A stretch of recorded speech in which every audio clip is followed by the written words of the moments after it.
Hoş geldiniz. Çarpel Medya'nın Çarpel Medya'da Alternatif Bakış programına. Bugün size gene diğer programlarımızda olduğu gibi bir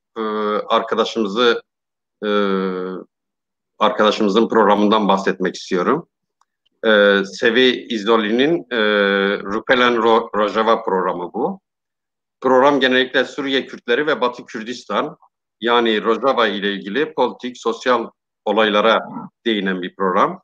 Her hafta binlerce Kürdistanlı seve seve bu programı izliyor. Heseke'yi ve Til Temir'i bilirsiniz. Sevi İzoli Fransa'da, Paris'te avukatlık yapıyor aynı zamanda bu arkadaşımız.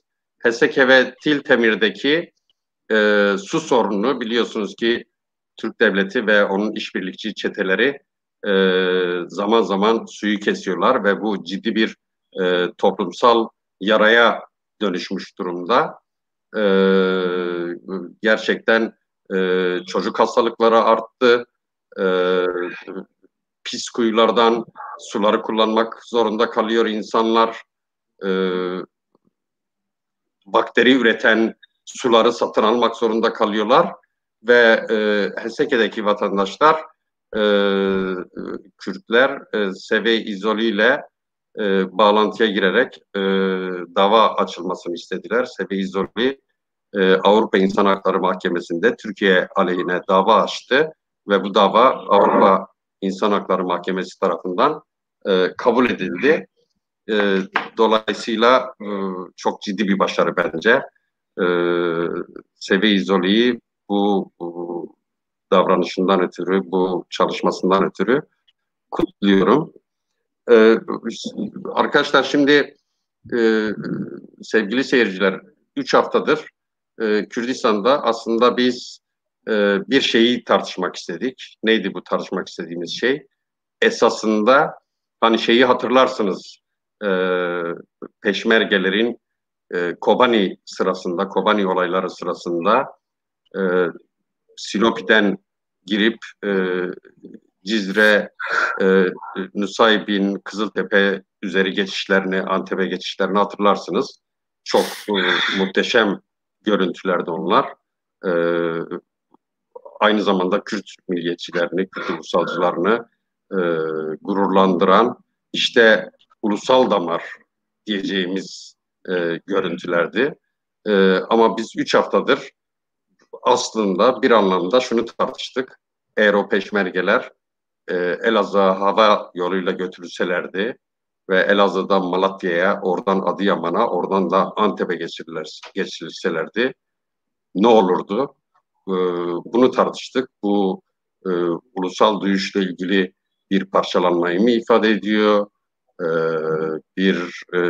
Ciddi bir sorunla mı karşı karşıyayız, yoksa süre giden bir sorun mu? Çünkü aynı zamanda bu hat, yani Elazığ, Malatya, Adıyaman hattı aynı zamanda 1920'lerin ciddi ulusal hareketlerin olduğu ulusal direniş hattı.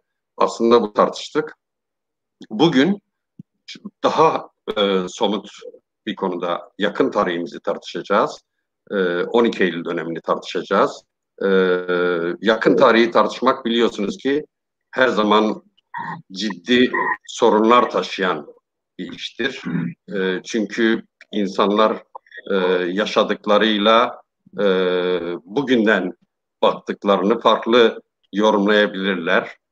Yaşadıkları zamanki psikolojileriyle bugünkü dünyaya bakışları farklı olmuş olabilir, farklı hatırlıyor olabilirler.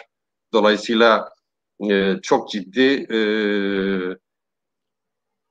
farklı düşüncelere de yol açabilir. Bugün somut bir şeyi tartışacağız.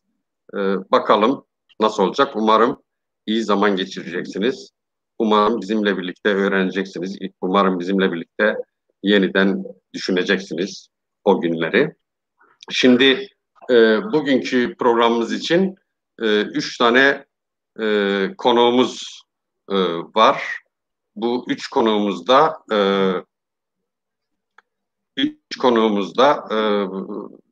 70'li yılların ve sonrasının ciddi politik kadrolarından. Birincisi Hatice Yaşar. Hepimiz ona Hece diyoruz. İkincisi Sait Aydoğmuş. Ve 3. konuğum da Mehmet Selim Uzun. Hoş geldiniz. Evet. Şöyle yapalım. Yani pozitif ayrımcılık yapayım. Hece'den başlayayım söze.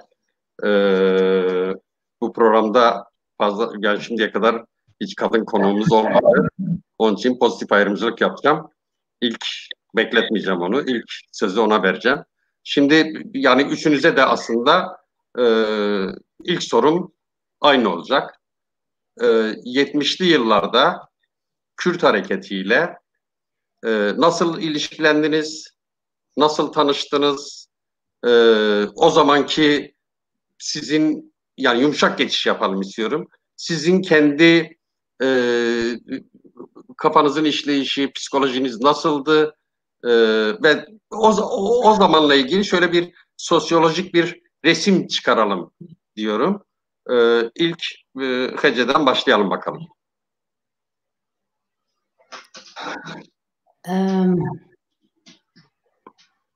70'li yıllar, ben diaspora çocuğuyum. Haymana Kürtlerinden, Şeyh Kuzeyniyim. Dolayısıyla 70'li yıllara geldiğimde çok şanslı bir Kürt kadını olarak geldim. Diasporada olduğum için özellikle bir de Haymana, biz Haymana demeyiz. Merkeze deriz. Dünyanın merkezidir Haymana. Haymana'da büyümek, Haymana Anadolu Kürtlerinin merkezidir. Daha sonra Mustafa Kemal'den sonra demografisi değiştirilmeye çalışılmıştır. Diğer Kürt köyleri Kulu, Canbek, Kulatlı arasında paylaşılmıştır ama Haymana merkeze olmaya devam etmiştir. Dolayısıyla şu anda tehdit altında olan iki kimliğimle ilgili de çok böyle gururlu büyüdüm ben. Çünkü Haymana merkezeydi. Biz hakimdik. Türklere acırdık. Kürtlerin bir şanslılığım, yani şu andaki görüşlerimle ilgili veya daha erken Kürtçe düşünmeye, Kürtçe siyaset yapmaya başlama nedenlerimden bir tanesi Kürt halkının kendi içinde rengarenk olduğunu yaşadım ben. Kürttüm, daha 7 aklım erdiği andan itibaren birkaç alt kimliğimi biliyordum. Kürttüm, Şeyh Zeyniydim, babam Jirkiydi, nenem Turun'du, annem Hevent'ti, annemin annesi Zırkan'dı. Dolayısıyla Kürtlerin kendi içindeki farklılıkları biliyordum. Bir Hevent'le bir Jirki'nin yemek yapmalarından tutun giysilerine kadar hepsi Kürt giysisiydi. Ama Heventlerin giysileriyle Jirkilerin giysileri, Turun'un giysisiyle Zırkan'ın giysisi farklıydı. Evdeki yemek kültürü. Hevent koçerdi. Anneme göre kadın olmak, havir işlerini bilmek, işte inek koyun beslemek, peynir yapmak, yani bir koçerin Haymana'da yaşıyoruz ama Kürdistan'dan geldikleri hali hala devam ettiriliyordu. Çoğu zaman Kürdistan'ın kuzeyine gittiğimde Haymana'da bizim yaşattığımız bir yığın geleneğin artık unutulduğunu görmüştüm. Diaspora kendi içine kapanır.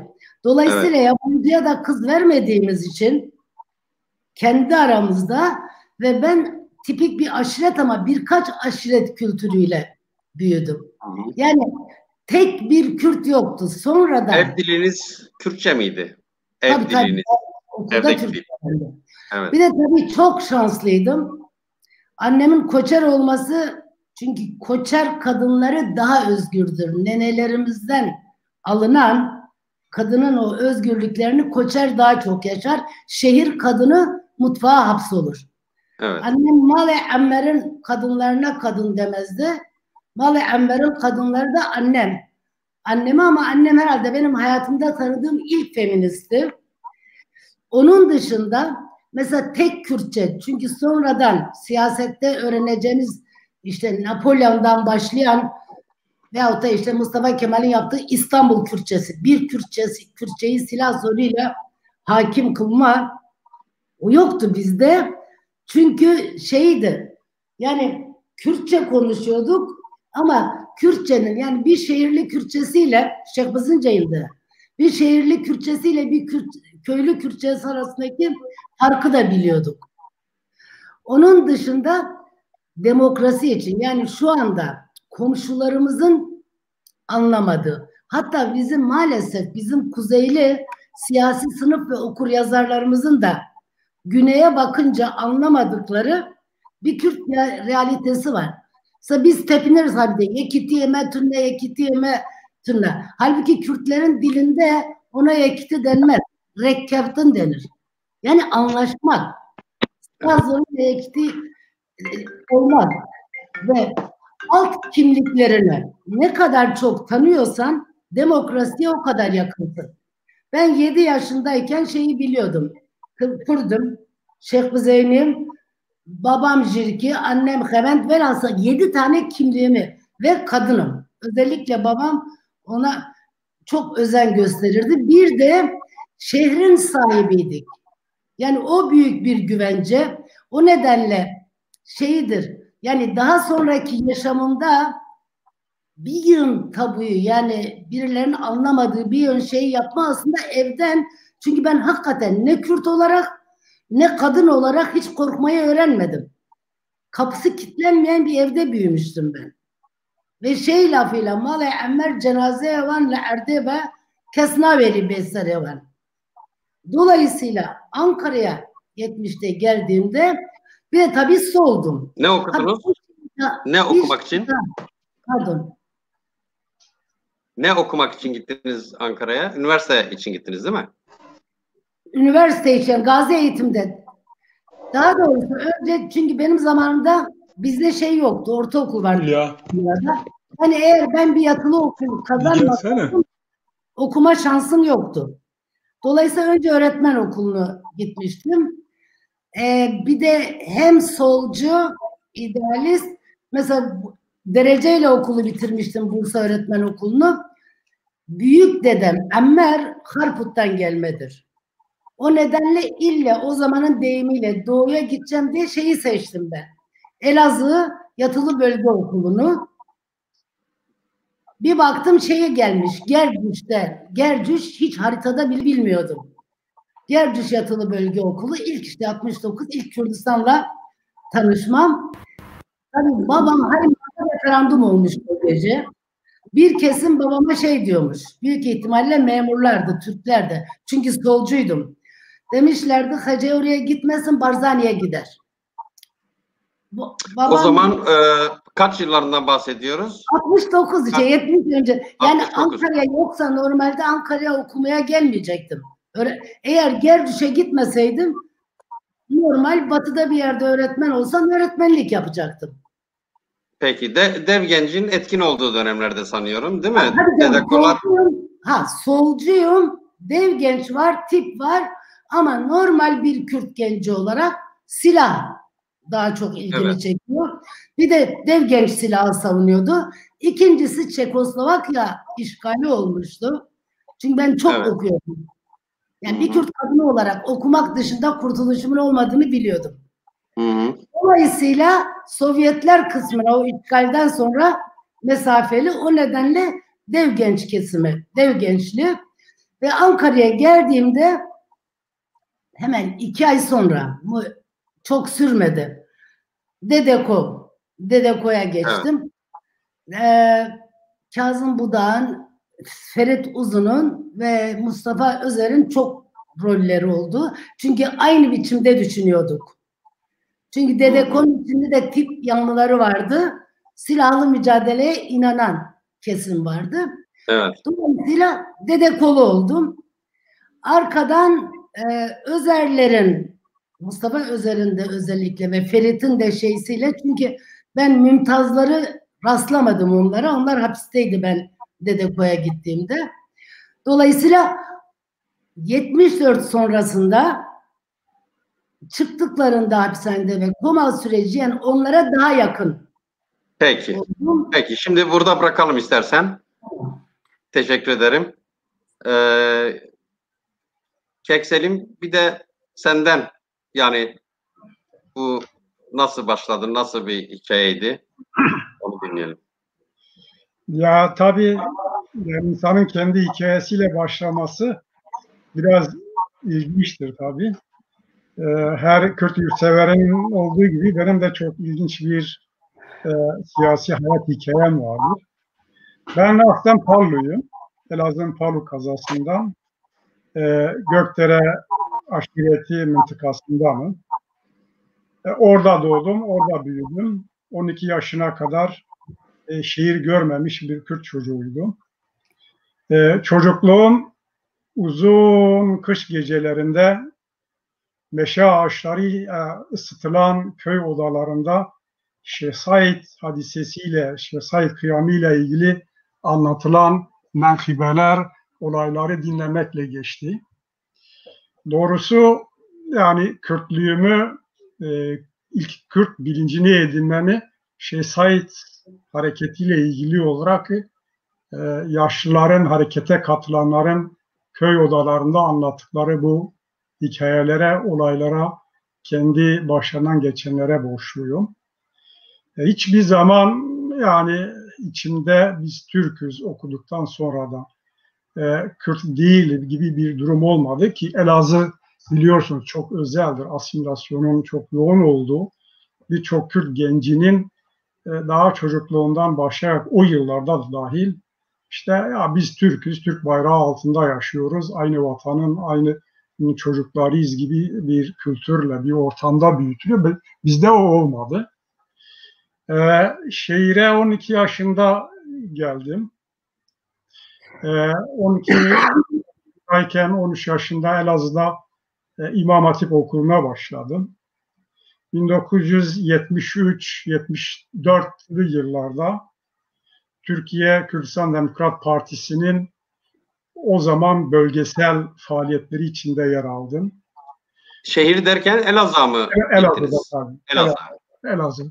O zaman Kürdistan Demokrat Partisi İki Said'in ölüm olayından sonra Türkiye Kürdistan Demokrat Partisi de sessizlik içine gömülmüş ama başta Doktor Sirac Bilgin ve diğer bazı arkadaşların da çabasıyla biz daha 1973'lü yılların sonunda 1974'lü yıllarda bölgesel olarak faaliyetlere başladık. Yani olayları, İki Said'in öldürülme olayları anlatımlarıyla dolu geçti. Kimi bölgesel çalışmalarımız içinde bir takım başka faaliyetler oldu. Kek Said bir yönüyle olayın bir yönüyle bilen kişilerindendir. Çünkü o yıllarda Elazığ'da sanıyorum sürgün hayatını yaşıyordu. Evet.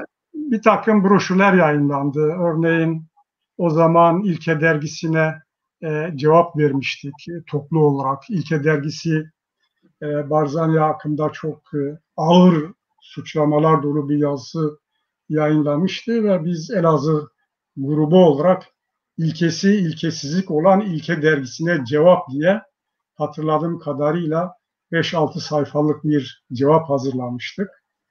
Bu o grubun ortak çabasıyla idi. Birincisi işte Kürtlüğümdü. Şeyh Said hareketi ki ailemden de biri bu harekette şehit düşmüştü. Bir eve konularak 6 kişiyle beraber ateşe verilerek öldürülmüştü. Şehire geldikten sonra Kürt hareketiyle tanışmam benim sol düşüncelere açılmama yol açtı. Elazığ İmam Hatip Okulu gibi bir okulda okumama rağmen giderek sol düşüncelerle tanıştım. Sol yayınlar okumaya başladım. O dönemde hem sol yayınları hem sağdaki yayınları izliyordum. Dolayısıyla benim siyasal geçmişimde hem dini hem sağ kaynakları okuma, sağ hareketleri tanıma, örneğin Said-i Kürdi'nin Nurculuk hareketini içinde tam yer almasam bile yakından tanıyordum. Milli Mücadele Derneği'ni, İlim Yayma Cemiyeti gibi, sonra Fethullahçı Hareket'in dönüşen bu Türk Kurum dernekleri de tanıyordum. Bir yanıyla dirsek temasım vardı okul dolayısıyla. Sola açılmamın temelinde aslında benim mensup olduğum sınıfsal köken, toplumsal kökenin önemli bir rolü vardı. Yoksul bir köylü çocuğu sayılıyordum. Zar zor Elazığ'da okuyabiliyordum. Yokluk, yoksulluk, ezilmişlik duygusu insanı bu tür sorunları işleyen ideolojiye çok daha rahat yaklaştırıyor.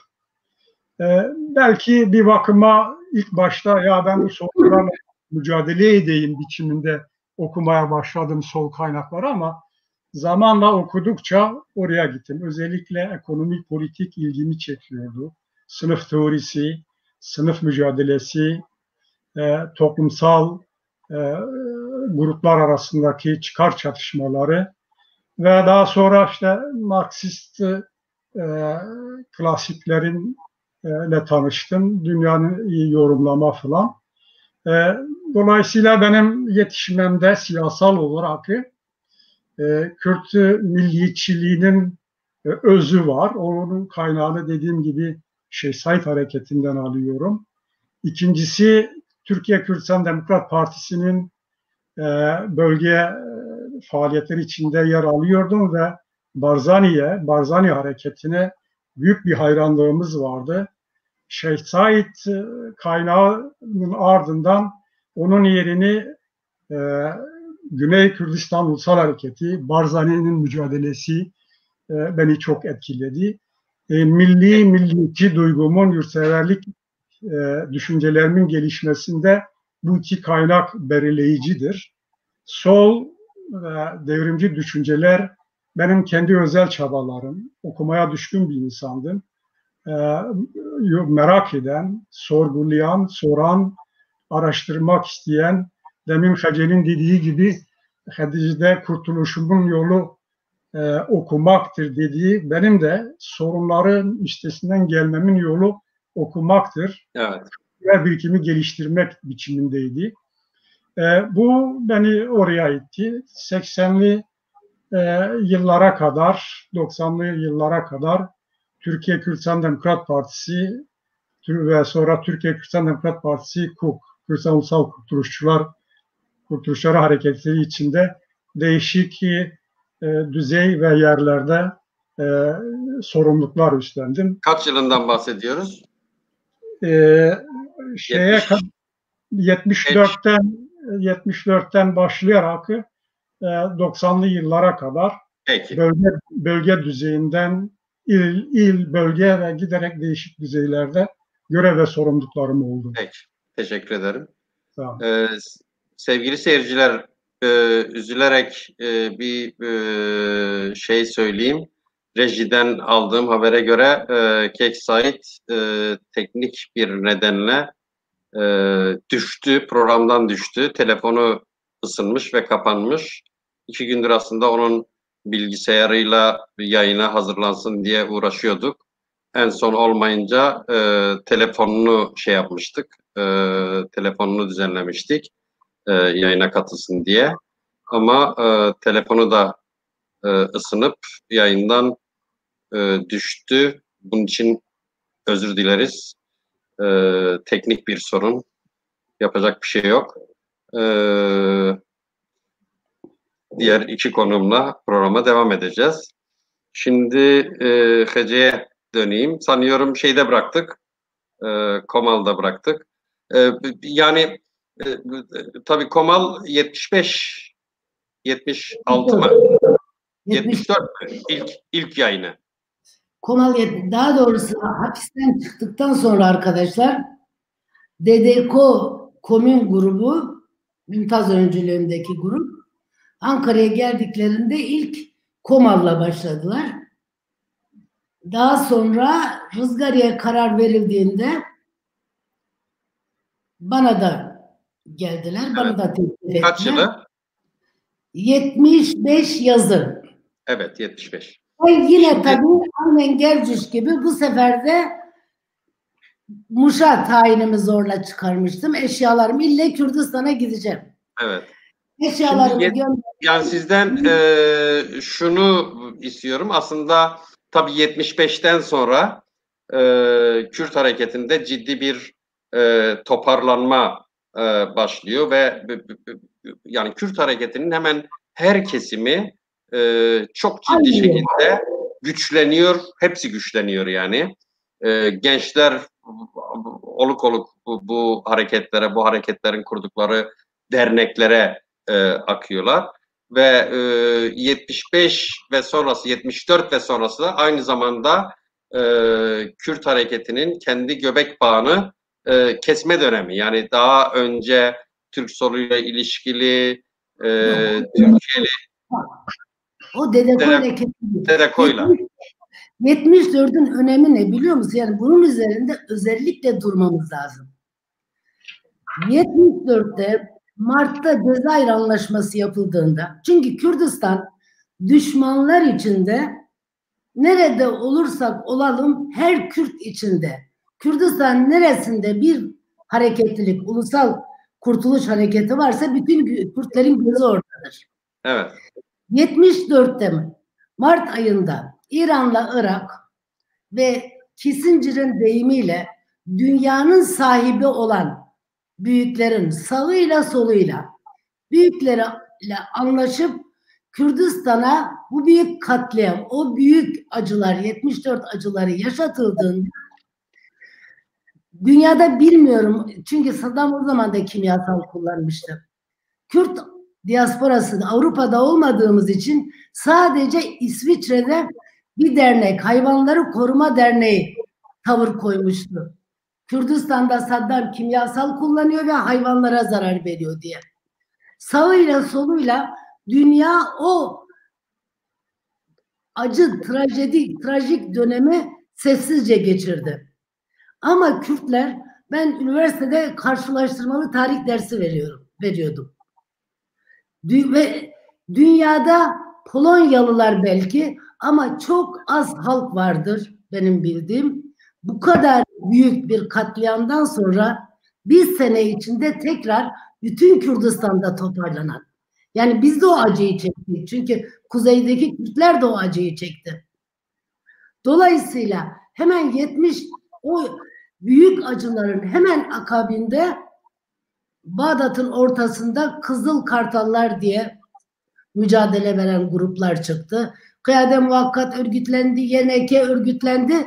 Kuzeyde bütün gruplar, hemen hemen hepimiz aynı dönemde, yani Rızgari'dir, Kava'dır, DDK'de, Özgürlük Yolu, yeni adları PSK, Özgürlük Yolu o zaman. Yani bir grup örgütlendi, KDP KUK olarak örgütlendi. Şimdi, ama bunların örgütlenmesi 75 ve sonrası değil mi? 75. Hemen zaten hapisteydim. Evet. Her birimiz bir yerdeydik. Ama işte yani DDK'lar kapanıyor, insanlar hapse giriyor sıkı yönetimden sonra, 70'ten sonra 73'te sanıyorum genel af var. Çıkılıyor. Evet, çıkılıyor ve siz bunu bağlıyorsunuz. Yani Kürtlerin Cezayir Anlaşması'ndan sonraki bir toplumsal hafızaya mı bağlıyorsunuz? Tepkiye mi bağlıyorsunuz? Ben şuna bağlıyorum. Bir, Kürtler, Kürt halkı ulusal kurtuluşu, ulusal bağımsızlığı konusunda örgütlü bir halktır. Evet. Yani biz tek tek Einstein'leriz, kurtarıcılarız değil. Zaten bir süre sonra 80 sonrası konuştuğumuzda konuşacağız. Yani o dışarıdan sanki biz gidip milleti kurtardık. 24-25 yaşında insanlardı. Elimizi uzattığımızda binlerce el uzanıyordu bizim alkışımıza cevap vermek için. Yani Kürt halkı ulusal bağımsızlığı konusunda örgütlü bir halktır. Çünkü bu katliamı 88'de Enfal'den sonra da dünyayı bir kez daha şaşırttık.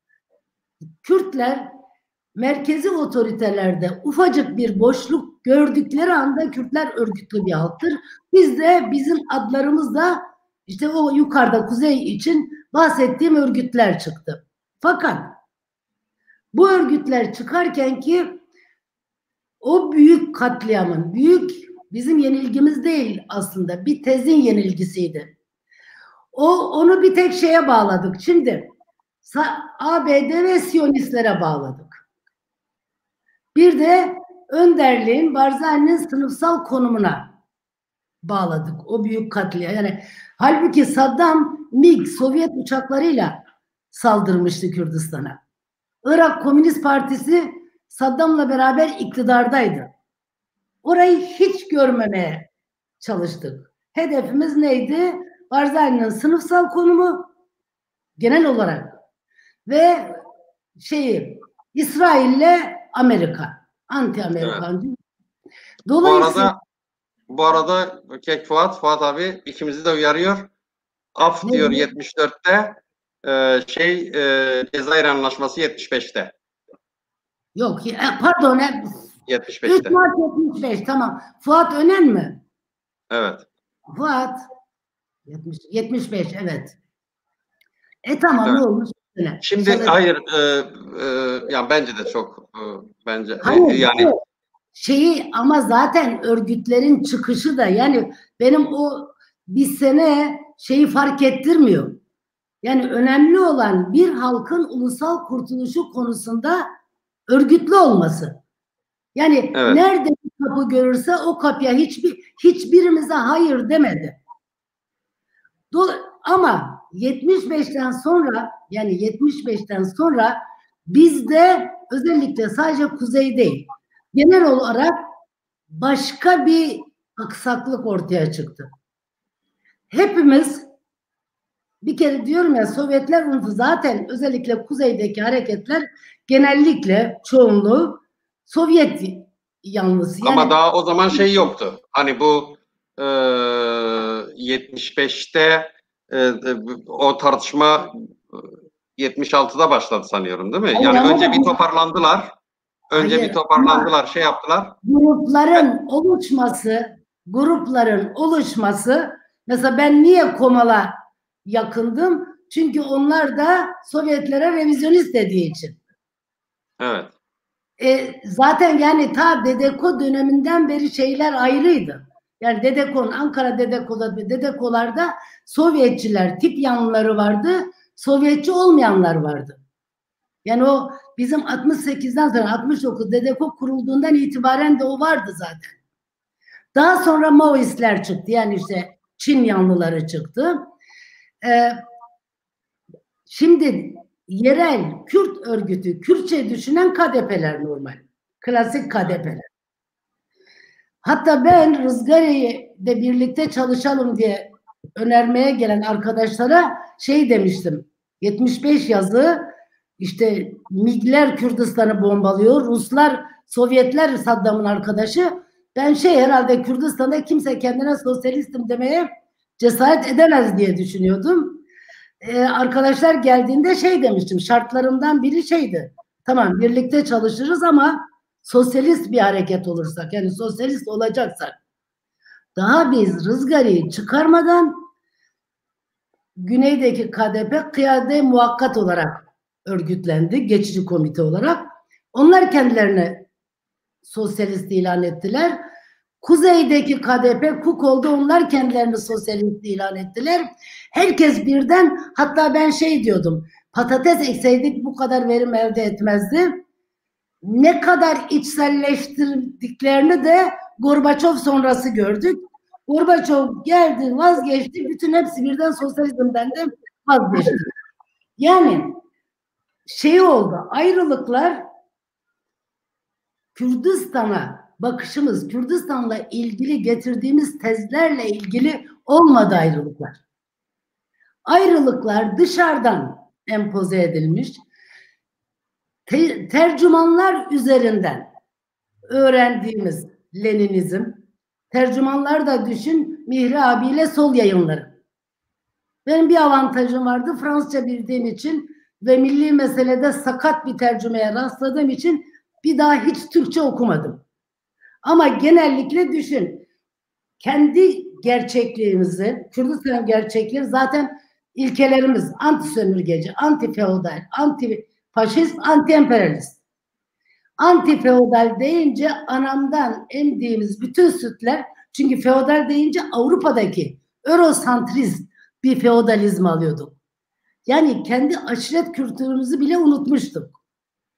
Dolayısıyla o dışarıdan aldığımız ideolojiyle birbirimize de ben şey diyordum, şu beyindeki kiracıları çıkaralım. Beyinlerimize Eurosantrist, pozitivist kiracılar yerleştirdik ve birbirimize selam verirken bile on mesela bizi hiçbir cephe toplantısına çağırmazlardı. Genellikle şeyler işte bir sürü cephe kuruldu. UDC bilmem ne Sovyet yanlısı olanlar ama bizi çağırmazlardı. Biz de her zaman derdik ki herkes gelsin. Velhasıl şeyimiz sadece ben o zaman Rızgari'yi kendimizinkini anlatayım. Çünkü Rızgari önemli bir kilometre taşıdır. Şöyle yıllardan sonra ismi Kürtçe olan bir dergi çıktı. Kürtçe bölümü vardı. Kürtçe bir komitemiz vardı. Arkasından mesela tabii bu Mümtaz Kotan'ın öncülüğünde olduğunu söylemem gerekiyor. Benim şu andaki dolaysız demokrasi dediğim şeye çok yakın bir anlayışla bir deklarasyon hazırlandı ve bu deklarasyon Kürdistan'da ve metropollerde tanınan bütün arkadaşlara, bütün Kürt devrimcileriyle tartışıldı. Onların önerileri alındı. Ve bütün Rızgari sürecinde her yazı, hangimiz yazarsak yazalım, her yazı cümle cümle okunur ve oy birliğiyle kabul edilirse çıkardı.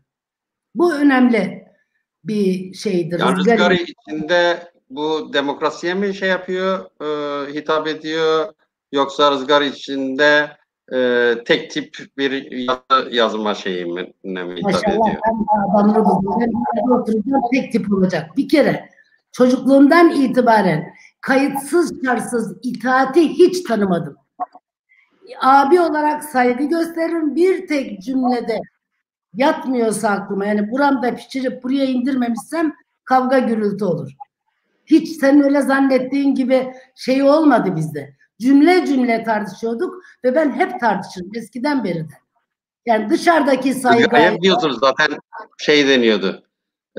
Birikim dergisi vardı, hani ünlü akademik şeyler, yazılar çıkardı. Kürtlerin birikimi deniyordu. Aynen öyle. Evet. Çünkü biz tez yazdık zaten. Ondan sonra da hala öyle devam ediyor. Başka bir şey daha Rızgari'nin önemli. Yani benim hayatımda prensip olarak hala devam eden diğer gruplara yaklaşmada şey de diyorduk. İdeolojik mücadele o zamanın kavramlarıyla, politik dostluk. Yani kaç kişi, o 7 kişiden kaç kişi buna uydu sonra bilmiyorum ama ben kendim hayatımda hep bir prensip olarak kaldı o Rızgari'nin o ilkesi. Yani siyasi olarak tartışırız, tezlerimizi tartıştırırız ama birbirimize karşı baskı uygulamak, terör uygulamaya karşıydık. Başka bir şey daha çok önemli. Rızgari'nin koyduğu Rızgari 5'tir. İttifaklar anlayışı. Kürdistan'ı, çünkü yanılmıyorsam bizim dışımızda da teorize eden başka bir grup olmadı. Yani Kuk'ta hepsi Kürdistan'ıydı. Ama o nedenleri açan Rızgari'ydi ve Kürtlerin kendi içinde ittifaklar, yani diğer parçalarla. Değil ve Ankara, Kürdistan'daki ufacık bir harekette, Diyarbakır'daki bir küçük mitingde düşmanın 4 başının olduğu, yani bir tek Ankara değil, Şam, Bağdat, Tahran ve Ankara, her Kürt hareketinde ile demokratik girişiminde bu 4 devlet birlikte tavır koyuyor. Sonra ne kadar uyulduğu tartışmıyorum ama bu Rızgari 5, Rızgari budur. Evet. Başka bir konu daha var Rızgari'nin, hakkını yemeyin diyorum. Peki. Nevroz'u reaktüalize etti. Yazarak, yani kitlelere duyurarak, çünkü 76'nın Nevroz'unda çıktık. 75 evet. Yazında başladı. Yani bu Rızgari. Evet. Peki. Yani siz aslında, yani bunu daha önce doğrusu düşünmemiştim. Yani ilk defa duyuyorum. Yani siz Kürt hareketinin yeni toparlanmasını ve kitleselleşmesini aslında Cezayir Anlaşması'nın sonuçları olarak düşünüyorsunuz.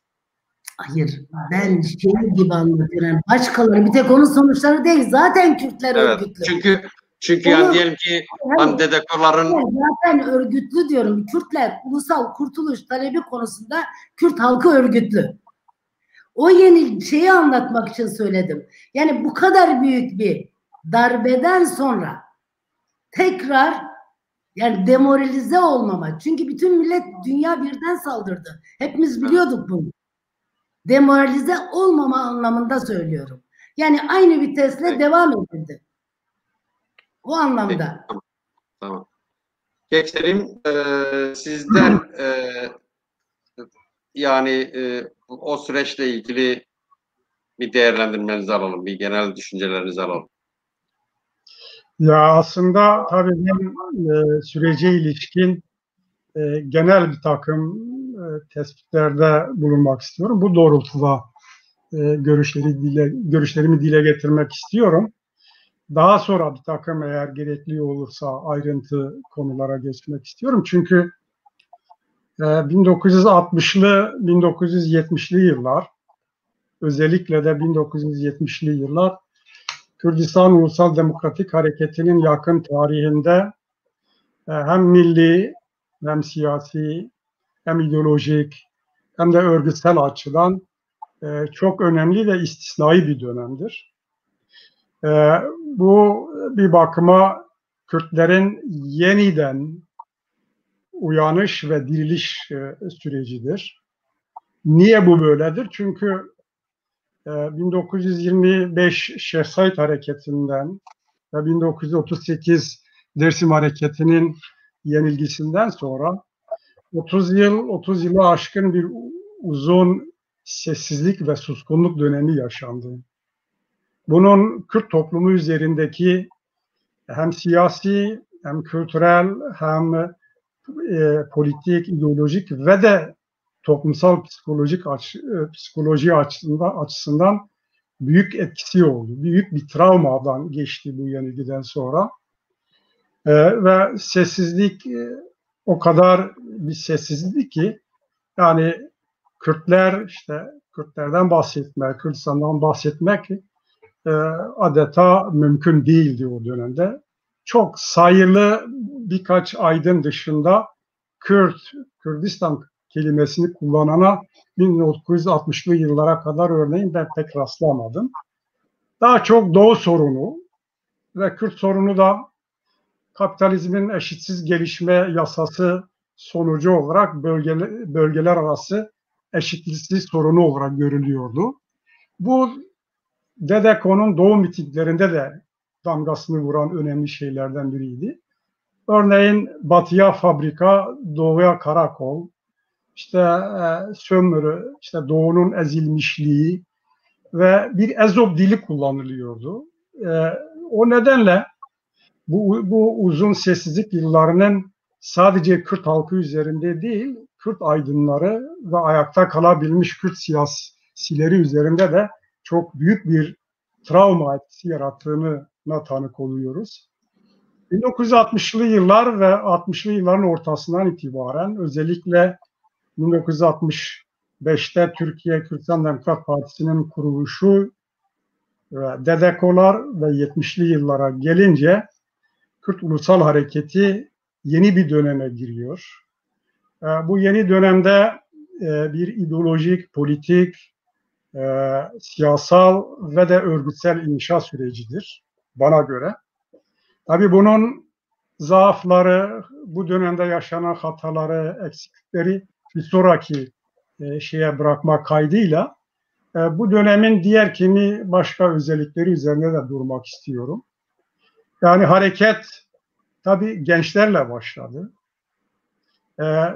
Batı kentlerinde okuyan Kürt üniversite gençlerinin başlattığı, DDK'yla başlattığı, Kürdistan'da da Türkiye Kürtistan Demokrat Partisi'nin Kürt toplumunun içinden çıkan bir örgüt olarak başlattığı bir şeydir ve 70'li yıllara gelince Kürdistan Ulusal Demokratik Hareketi'nin temel bir takım tezleri oluşturulmaya başlandı.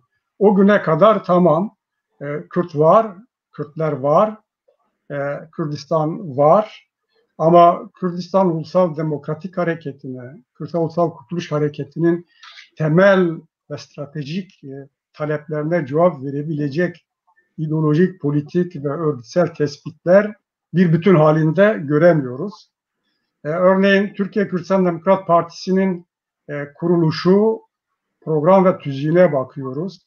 Daha sonra Şakir Özdemir'in Antalya'da süren Kürtistan Demokrat Partisi davasının savunması olarak yayınlanan belgeye bakıyoruz ki bana göre çok önemli tarihi bir belgedir.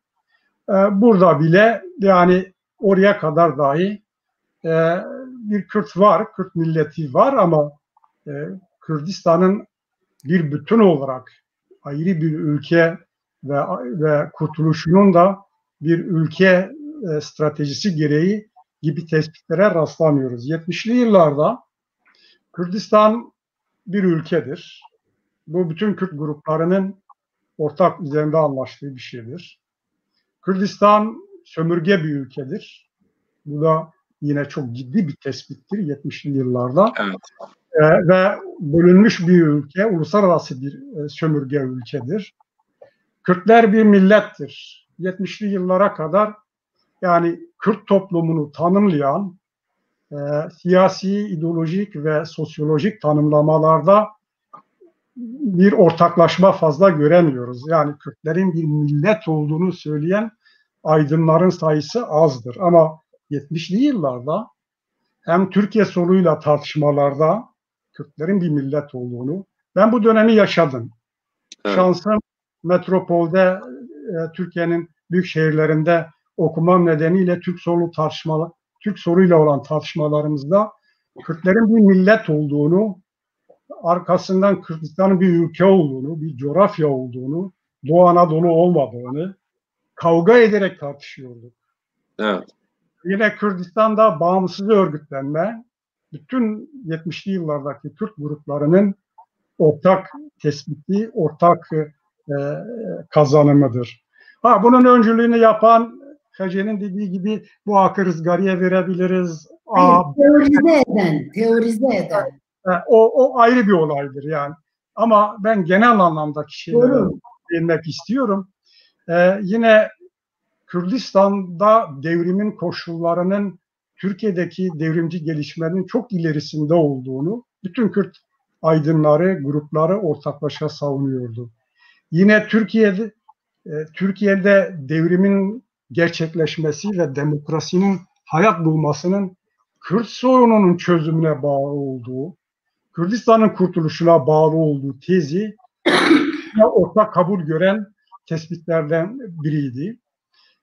Belki bağımsızlık konusunda, yani Kürdistan'ın bağımsızlığı konusunda farklılıklar vardı. Örneğin dönemin Türkiye Kürdistan Sosyalist Partisi federasyonu savunuyordu ama onun dışındaki bütün gruplar, örgütler bağımsız, onunla da kalınmıyordu. Bağımsız Birleşik Demokratik Kürdistan, bazıları daha da ileri giderek Sosyalist Kürdistan diyorlardı.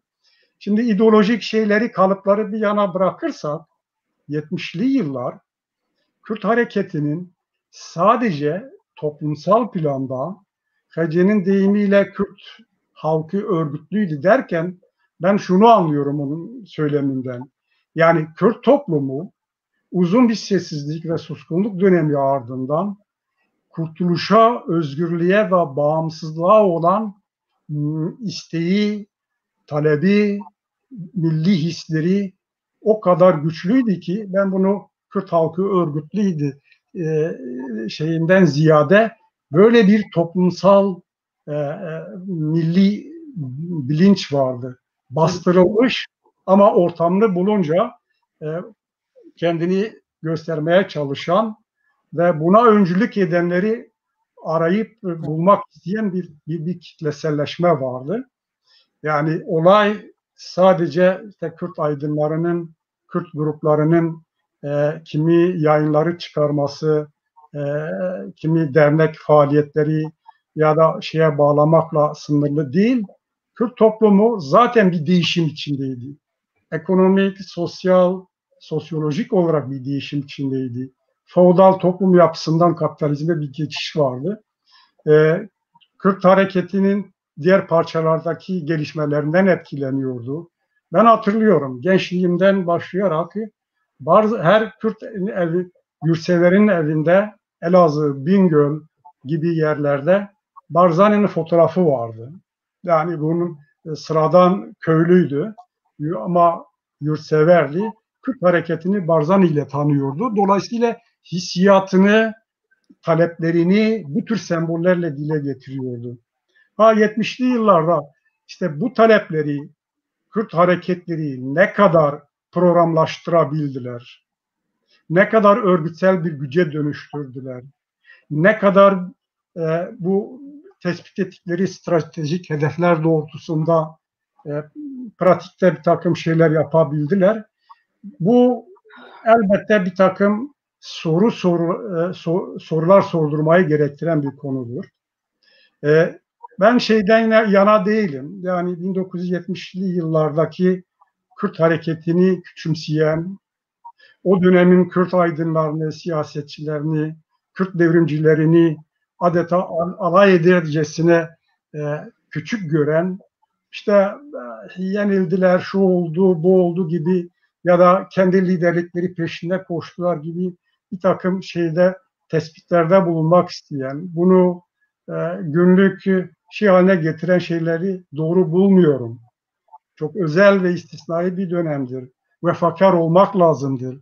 Yani geçmişini inkar eden hiçbir toplum, hiçbir nesil, hiçbir örgüt geleceğini kuramaz. Eğer Kürt hareketi bugün bu düzeye gelmişse Kuzey Kürdistan'da bunu ideolojik, politik ve stratejik tespitler itibariyle bunu 1970'li yıllardaki kadrolara, önderlere borçludur. Siyaset şöyle bir şeydir. Siyasette başarırsan, doğru da yanlış da olsa kahramansın. Günümüzün gerçeği de budur. Görüyoruz. Siyasette başarmadın mı haydut. Şimdi 70'li yılların kadrolarını, önderlerini, o dönemin idealist, tertemiz, ölüme gülerek giden insanları böyle haydutvari bir şekilde de görmek, eleştirmek, küçümsemeyi ben doğru bulmuyorum. Peki.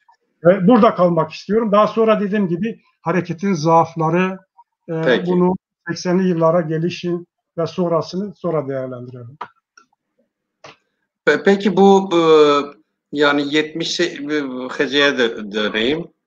Sevgili seyirciler, Hece diyorum çünkü daha önce ben onunla stüdyoda anlaştım Hece diyeceğim diye. O da kabul etti. Onun için Hacı diye hitap ediyorum. Hacı'ya dönelim.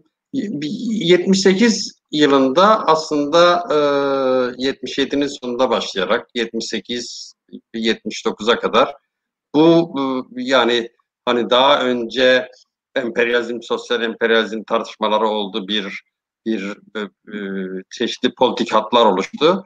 78'de de bu örgütlerde bir bölünme oldu. Bununla ilgili ne dersiniz? Yani neydi bu neden böyle oldu? Ya ben kendimize söyleyebilirim. Yani Rızgari'nin çalışma tarzımızla ilgiliydi. Zaten 78 sonrası da fark ortaya çıktı. O ayrılmamız da çok ilginçti gene. 7 kişi, herkes niye birlikte çalışmayacağıyla çalışamayacağı konusunda hepimiz birer tekst yazdık. Birbirimize verdik, tartıştık. Hatta ayrılmamız öyle olmuştu ki iki taraf da Rızgari adını kullanmayacak diye bir prensipte de anlaşmıştık. Arkadaşlarımız kullandı ama biz zaten yani Kürdistan'a gelmek. Çünkü evet. Kürdistan'ın Ulusal Kurtuluş Savaşı'ndan bahsediyorduk ama metropoldeydik. Bir arkadaşımız sadece Kürdistan'daydı. Zaten yani 78 yılının özel bir şeyi yok zaten diyorsunuz. Yani hayır, çünkü 78 yılında diğer örgütlerde de şey oldu da, diğer örgütlerde de ayrışmalar oldu. Bizimki Kürdistan'la ilgili. Yani zaten dikkat edersen de 3 Aralık'ta 78'de Kürdistan'a bir girdik, bir daha da çıkmadık. Peki. Yani şeydi, biz Kürdistan'a ve çalışma... Peki, teşekkür ederim. Kekselim, senin evet. Bu yani Kürdistan'da mesela 78 yılında böyle çeşitli hareketlerde şeyler oldu, bölünmeler oldu. Bununla ilgili bir fikrin var mı, yoksa bu öyle bir tespitim de yok diyebilirsin, bilmiyorum. Ya kuşkusuz ki vardır. Yani Kürt hareketinin... Çünkü hareket çok büyümüş. Gençlik yani çok ciddi bir boyutta örgütlüydü. Acaba yani örgütler mekanizmalarını, o örgütlüğü götürmekte zorluk mu çekiyorlardı? Yoksa bildiğimiz yani solun şöyle bir şeyi var, yani sol düşüncenin, hani derler ya, bölünür atomuz ya olur parçalanır, böyle bir şeyi de mi var? Yani bunun da mı etkisi var? Olmayacak konularda olmayacak tartışmalar çıkarır, uzlaşmacı değildir diye. Çalışma tarzı. Çalışma ya tabii 1970'li yıllarda ki bölünme, ayrılma ve parçalanmalarla ilgili elbette bir takım tespitlerde bulunmak gerekiyor. Yani o dönemde Kürt hareketi, bir önceki konuşmamda da söyledim, yani bir inşa sürecini yaşıyordu. İdeolojik, politik, örgütsel tezleriyle, örgütsel yapısıyla bir biçimlenme, bir inşa sürecini yaşıyordu. Bütün inşa süreçlerinde bu toplumsal, siyasal örgütlenmelerde olsun, hangi alanda olursa olsun, kendi içinde bir takım sorunlar, bir takım zaaflar barındırır.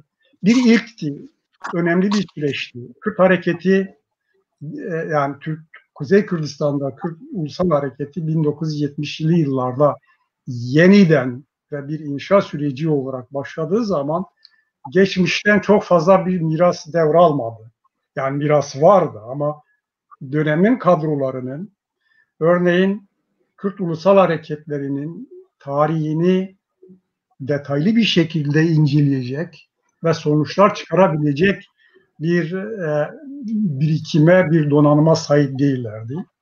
Örgütsel anlamda büyük bir kopukluk vardı. Sadece Türkiye Kürtistan Demokrat Partisi ve daha sonra Sait Kırmızı Toprağ'ın kurduğu Türkiye'de Kürtistan Demokrat Partisi, bunlar 1970'li bir darbesi ardından liderlerini kaybettiler ve dağılma sürecine girdiler. Dolayısıyla örgütsel miras anlamında 70'li yıllarda başlayan kadrolara çok fazla bir şey devrolunamadı. Hem kadroların yitirilmesi hem alınan ağır darbeler.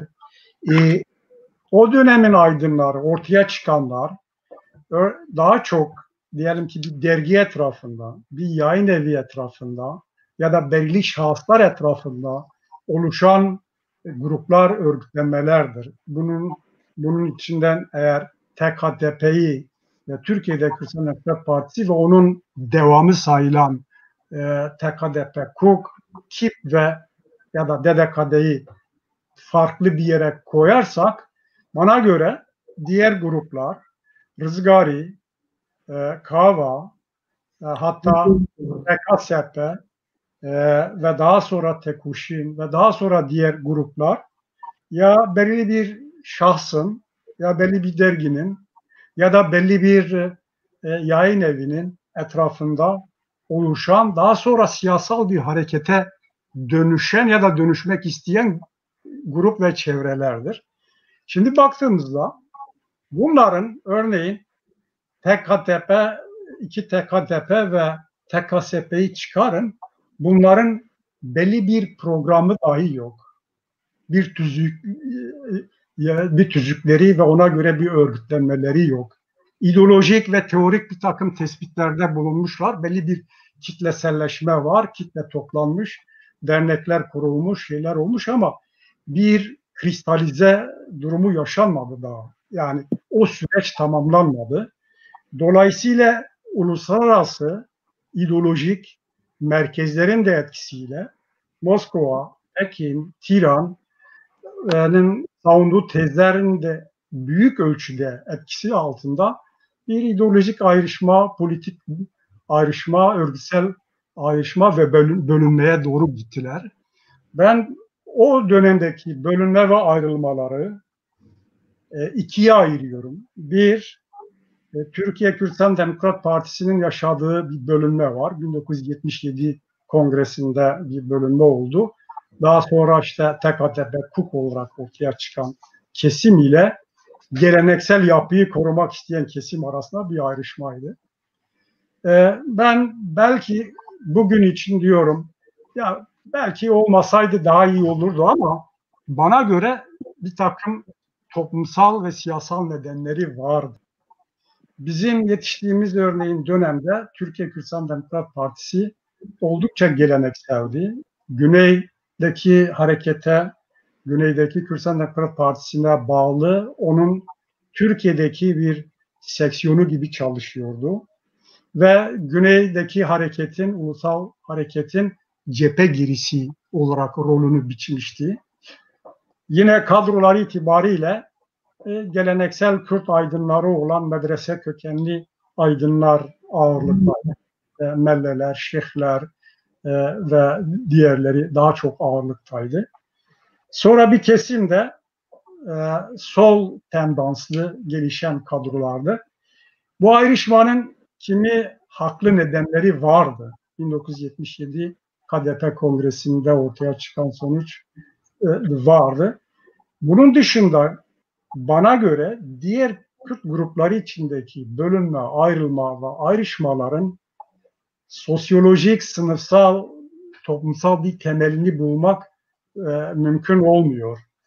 Daha çok işte dediğim gibi ideolojik görüş farklılıklarından, uluslararası ideolojik merkezlerin etkisiyle ve o dönemde Türk soluylanın etkisiyle ve diğer bir takım şeyler vardı. Ben bunu şeyle izah etmek istemiyorum. Kimilerinin yaptığı gibi işte liderlik kavgasıydı, yok bilmem neydi, değil. Herkes inandığı doğrultusunda hareket etti.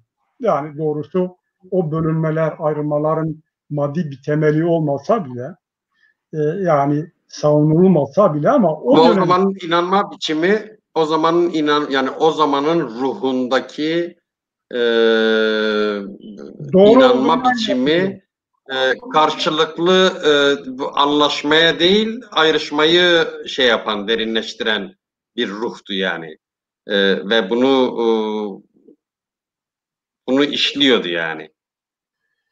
Seyda, şimdi tabii onu bir yönüyle haklı çıkarma gibi bir sonuca varmayalım. Yani insanlar o dönemde yaptıklarına inanarak yapıyordu bana göre. Yani tabii. kişisel çıkardan, kişisel işte liderlik pozisyonundan ziyade belki yani şu ya da bu insanda. Hayır, ben şeyden bahsetmiyorum yani kişisel şeyden bahsetmiyorum. Yani eğilim öyleydi. Eğilim elbette savunduğu şeyin doğru olduğunu düşünüyor. Elbette, çünkü gidiyor, onun için ölüyor, sokağa çıkıyor, yazı yazıyor, hapis yatıyor. Yani bu ayrılan, yani farklı cenahlara düşmüş her grup için geçerli bir şeydi. Benim bahsetmek istediğim o zamanın ruhu bunu kardeşim, o zaman ruhu bunu sağlıyordu. Örgütlenme ilkesi var. Unutuyorsunuz galiba. Bir örgütlenme. O zamanki yani klasik KDP'lerin dışında. Zaten dikkat edersen başta da ayırdım. İdeolojik birlik diye bir kavram var. Evet.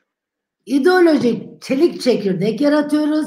Evet. Proletaryanın diktatörlüğünü kuracağız. Hayatında fabrika görmeyen ben proletaryanın fabrikasını kuruyorum. Evet. Hindistan'a gidiyorum. O proletaryayı aramaya çalışıyorum. Yani o mitolojideki deli yatağı var ya, dışarıdan aldığımız Eurosantrist tezlerle onu gerçeklik haline getirip o gerçekliğe Kürt halkını, Kürdistan halkını sığdırmaya çalışıyorduk. O nedenle bizim mesela kendi ayrılığımızı önemsiyorum. Kürdistan'a dönme. Çünkü Kürdistan'a döndüğün zaman yavaş yavaş o cilalar dökülmeye başlıyor. Bir de kuzey bir farkımız var bizim. Yani 80 sonrası ve bugün daha çok açığa çıkacak. Selim anlattı. Şimdi dikkat et. Alfabenin değişmesiyle birlikte biz Kürdistan tarihinden ve Kürdistan Ulusal Kurtuluş Hareketi tarihinden koptuk Kuzeyliler olarak. Yani herkes Kürdistan'daki direnişi Şeyh Said'i biliyor. Lokal herkes kendi bölgesindeki Serhat'takiler Agri'yi bilir. Ne bileyim Sason bilinir ama diğer parçalarla bir kere ilişkilerimiz kopmuştu. 50-60 arasında bizde aydınlar, çünkü Türk devleti Fransız yöntemini, Türkler ve Farslar Fransız yöntemini, Fransız sömürgeci yöntemini seçtiler. Bütün liderler katledildi. Sağ kalanlar çok az, bize Binhat'a sığınanlar. O Kürdistan'da da hemen hemen kalmaz. Güney İngiliz sömürgeci sistemi olduğu için onlarda idam yoktur. Dikkat et, idam etmemiştir Şeyh Mahmud'u. Şeyh Ahmet'i idam etmemişlerdir. Yani idam yok İngiliz sömürgeciliğinde.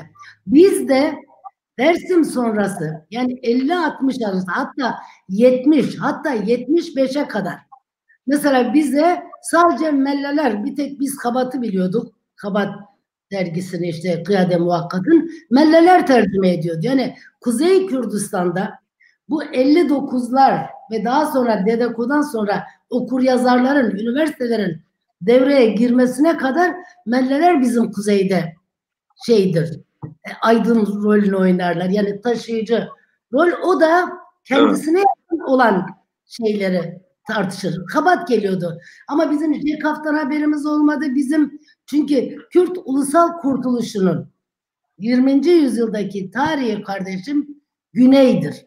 Mahabat'tan sonra, yani Mahabat'ta bize bir şeyler dayatıldı. Mahabat'tan sonra Güney, Kürdistan'ın güneyidir. Ama biz Kürdistan'ın güneyinden de aracılarla çok az haberdar olduk. Dolayısıyla kuzeyde başladığımız zaman, yani bizim jenerasyonumuz başladığı zaman zaten 75 sonrası antifeodal ilkemiz gereği şal şapik giyen herkes geridir. Dışarıdan o lehimiz olmuştuk. Dolayısıyla o tezlere uygun bir Kürdistan yaratmaya çalışıyorduk ve bir ilke vardı, ideolojik birlik. Selim diyor, diğerlerinin tüzüğü, programı yoktu. Ya birilerini örgütten atma, birini yani yazılı olmasa da öyle çelik çekirdekli örgütlerdik ki hepimiz. Yani insanların yaşamları bizim iki dudağımız arasındaydı. Leninizm eşit. Ya o zaman peki yani şeyle ilgili 12 Eylül öncesiyle ilgili son sorum şu olsun. 12 Eylül sonrasına geçelim. Bu mesela talebe kavramı. Talebeler. Talebe kavramı. Halkımıza. Evet, talebe size ne anlatıyor? Talebe nasıl bir sosyoloji, nasıl bir şeye denk düşüyor? Nedir talebe? Yani okur yazarlar ya, okur yazarlar. Yani evet. Biz öyle mellatı bokuyla. Yani dinliyorlardı. Mesela şeyi hatırlıyorum ben. Çünkü ama gençler demek, yani sadece okur yazar değil, gençler gençtirler yani. Talebeler gençtir yani. Sadece gençle ilgili de değil, biliyor musun? Yani mesela o bahsettiğim tezleri kabul etmiş 50 yaşındaki biri de o talebelerin içine giriyordu. Yani şundan, Kürdistan gerçekliği dünyadaki bütün diğer Ben Gurion şey der ki bu Leninizm denen şey demokratik geleneği, yani o demokrasi mücadelesini tanımayan ülkelerde tutar. Çünkü kurtarıcı oluyorsun sen. Evet. Bütün şeyi bile unutuyorduk ya. Gidiyorduk bir evde konuşuyoruz. Mesela KDP'li aslında adam. Saygıyla o Kürt usulüdür. Tüm meyvane göde girer. Yani dinliyor. Öyle seviyor. Ama bence büyük bir olasılıkla aslında talebeleri anlamıyorlardı yani. Talebeler Türkçe konuşuyorlardı. Ya Türkçeydi dilleri yani. Siyaseti Türkçe yapıyorlardı. Tabii Türkçe yani hala bizim kuzeyde bak hala. Şu anda ben milliyetçiyim diye bağıranlar bile var ya, hala aslında Türkçe düşünüyorlar. Holigonluk yaparken Türkçe düşünüyorlar. Yani ya Kürtçe bir düşünmeye başlasınlar. Hayır, o zamana bakalım yani. O zamana baktığımız zaman yani şimdi konuşabiliriz, ayrı bir programda konuşabiliriz de. Yani o zaman hani bu talebeler dediğimiz gençlerdi, okumuş yazmışlardı, köylere gidiyorlardı, sokaklardaydılar, her tarafa herkesle konuşuyorlardı ama Türkçe konuşuyorlardı. Türkçe. Yani bunu Selim'e sorayım. Feci izin verirsen. Sonra da sen söyle düşünceni. Şimdi tabii talebe sözcüğü aslında değil. Halkımızın bir tanımlamasıdır. Kürt hareketinin 1970'li yıllardaki siyasal, sosyolojik tanımlamasını yapıyor halkımız bu kavramla talebe. Yani talebe derken o dönemin hareketini işte talebelerin başlattığını, bir talebe hareketi olduğunu. Çünkü her yerde talebeleri görüyordu. Şimdi kimdi bu talebeler gerçekten? İşte işin ilginç yanı da burası. Cevabını verilmesi gereken de bu talebeler kimdi sorusu. Bunun mutlaka doğru irdelenmesi gerekiyor bana göre. Bir kere bu talebeler denilen bu tanımlamanın, bu şeyin içinde Kürt toplumunun her kesiminden köylü, işçi, esnaf, sanatkar, ağa, şeyh, melle, yani o dönemin koşullarına göre ticaret burjuvasinin her kesiminden, her ailesinden bu talebelerin içinde gençler vardı, insanlar vardı Kürt hareketin içinde. Şimdi bana göre tabii halkın işte talebe hareketi demesinin bir maddi temeli vardır. Niye? Çünkü Kürt Ulusal Hareketi 70'li yıllarda biraz önce dolaylı değindim. Yeniden bir uyanış ve dirilişi yaşadığı zaman bunu belli bir toplumsal kesim, belli bir sınıfsal temeline dayanarak değil, okuyan gençlerin, aydınların, o dönemin entelektüellerinin bir araya geldiği yaş farkını gözetmeksizin diyorum bunu. Başlattığı bir harekettir.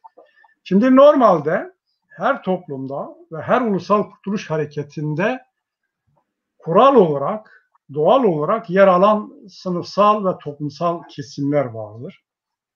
Şimdi 1970'li yıllarda Kürt burjuvası vardı fakat ulusal taleplerine sahip çıkmadı. Yani kendi siyasal hareketini oluşturarak demek istiyorum. Yoksa tek tek çok sayıda ticaret yapan, burjuva diyebileceğimiz insanlar ulusal hareket içinde vardı. Ama bir sınıf olarak kendi örgütünü, kendi yapısını kurarak ulusal hareket içinde yer almadı. Bir, işçi sınıfı yok denilecek azdı. Zaten tartışmak gerekmiyor. Sorun değildi. Kürt feodalleri kendi örgütlerini yaratmadılar. Hem Kürt feodalleri hem Kürt burjuvası 1925 hareketinde, 1938 hareketinde ve diğer Kürt hareketlerinde Ağrı'dır, Zilan'dır, Koçgiri'dir tarihi rollerini oynadılar ve yenildiler. Yenilgiden sonra ulusal taleplerle ortaya çıkmamayı tercih ettiler ve kısmen devletle uzlaştılar. Mevcut legal partiler içerisinde kimi milletvekili olmak istedi, kimi ticaret yapmak istedi ve Kürtlükle uğraşmak çok tehlikeli oldu. Ve bunu ısrarla çocuklarına da telkin ediyorlardı. Bak biz gördük, yaşadık. Dolayısıyla Kürt hareketi belli bir sınıfa, belli bir toplumsal kesime spesifik olarak, özel olarak dayanarak gelişmedi ve bir derleme, bir toplama kavram olarak her sınıfsal, her toplumsal kesimden gençlerin, okuyan gençlerin bir araya geldiği başlattığı bir harekettir. Bu anlamda bir nevi sosyolojik bir kategori haline geldi halk için. Ve Kürt hareketi 70'li yıllarda başladığı zaman en büyük handikapı da bana göre buradadır. Bütün ulusal kurtuluş hareketlerinde 3 önemli ideolojik kaynak vardır. Bir, dini kaynak vardır. Latin Amerika'da bakıyoruz, Uzak Asya'da bakıyoruz. Hatta kısmen Afrika ülkelerinde dini liderlerin, önderlerin çok önemli etkileri vardır. Yani Latin Amerika'da şu anda ismini hatırlayamayacağım çok sayıda insan, din adamı önderlik de yapmıştır. Bizde 38'de bu son buldu. Yani Kürt şeyhleri, Kürt din adamları ortaya çıkmadılar. Yoksa Şeyh Said hareketinin iki temel rengi vardır. Dini bir renk ve milli rengi.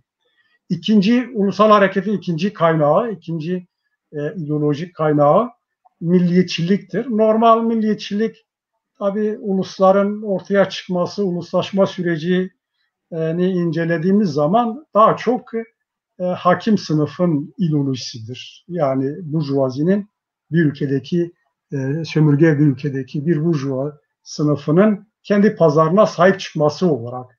Bu bizde bu şekilde tabii tezahür etmedi. Farklı biçimde gelişiyor. Çünkü Kürtler tarih sahnesine geç çıkmış bir uluslaşma sürecini yaşıyorlar hala. Şimdi diğer yandan talebelere geliyoruz değil mi? Oraya geliyorum. Talebeyle bağlıyoruz yani. Sınıfsal şeye gelince 70'li yıllarda Kürt hareketinin önemli ideolojik kaynaklarından biri işte sınıfsal düşüncelerdir. Bu da sol kaynaklı, sol çevrelerden gelen düşüncelerdir. Dolayısıyla Kürt hareketi 70'li yıllarda talebe hareketi olarak görüldü halkın nezdinde ama bu belli bir süreden sonra bu halkın nezdinde de bu aşıldı. Evet. Yani 12 Eylül'e doğru gelindiği zaman artık Kürt köylerde, kasabalarda her yerde var ve çok fazla o sözü duymak mümkün değil. Evet. Talebeler geldi, talebeler gitti, talebeler yaptı. Ulusal hareketin cılız olduğu kimi bölgelerde belki rastlanabiliyordu bu tanımlama ama bu tanımlama halkın nezdinde de aşıldı. Bunu ben bir küçümseme tanımlaması olarak görmüyorum. Dönemin Kürt hareketinin ortaya çıkış süreci, biçimi ve formasyonuyla ilgili halkın bir tanımlaması olarak görüyorum. Peki. Hacı, sizden de yani hani biraz girdiniz aslında. Bu talebelerle ilgili ekleyeceğiniz bir şey var mı? Varsa üzerine şunu sorayım. Yani 2-3 cümle ona ekleyeyim. Yani 12 Eylül'den önceki örgütleri yöneten kadrolar. Yani biliyorsunuz şeyde mesela tarihte bireyin rolü çok önemli, liderin rolü çok önemli. Yani lider öngörülü, yani liderlik kumaşı olan aslında zamanında müdahalelerle, zamanında tavırla tarihi değiştirebilir, yön değiştirebilir. Bana bir de yani genel olarak sadece kendi hareketiniz açısından değil, genel olarak bir liderlik profili verin. Yani nasıl bir liderlik profili vardı? Şimdi bir düğmeyi yanlış iliklediğin zaman sonuna kadar yanlış gider. Ve yanlış bir cetvelle doğru bir çizgi çizemezsin. Nerede düğme yanlış iliklendi? Ne zaman iliklendi yanlış? Şimdi birincisi biz Kürt halkıydık. O ilk baştan çıkarken tamam talebeler dendi ama her sınıftan vardı içimizde, bütün hareketlerde. Mellemiz de vardı. Ne bileyim Melih Fırat Şeyh'ti. Yani her Kürtler çok çabuk demoralize olan bir halk değil. Tamam bir süre sonra teslim olan işbirlikçi olur ama değil yani genel olarak Kürt halkıdır. Kürt halkı geldi çünkü düşün 80'e geldiğimizde bir gün Diyarbakır'ın belediye reisliğini almıştık ya, bir Kürt'e verdiler. Cizre'nin belediye reisi, Avrupa'nın belediye reisi ve hepimiz neredeyse kurtarılmış bölgelerimiz var. Yani halkın içinde ve halktık biz. Yani halkın herkesinden insanlar vardı. Ama söylemek istediğim, onun için 75'ten bahsettiğimde o büyük katliamların, o büyük felaketin müsebbibi olarak emperyalizm, çünkü o bir tecrübeydi, bütün Türklerin tecrübesiydi. Hepimiz abi, bütün gruplar. Yenilginin sebebi diyorduk, bir emperyalizmle Siyonistlerle ilişki ve Mela Mustafa'nın sınıfsal konumu. İran'dan bile bahsetmiyorduk. Şimdi dolayısıyla bütün örgütler özgürlük yolu dışında hemen hemen hepimiz silahlı mücadeleyi savunuyorduk. Hepimiz bağımsızlığı savunuyorduk. Geriye kalan örgütlerin tümü. Hepimiz de tabii dağları, Kürtlerin kolektif hafızasında dağ mukaddestir. Çünkü binlerce yıl biz dağlar üzerinden hayatı yaşayabilmişiz. Yoksa bugün Kürdistan dediğimiz coğrafyada onlarca başka etnik grup vardı. Dünyanın bütün barbar akımlarının geçtiği bir coğrafyadayız biz.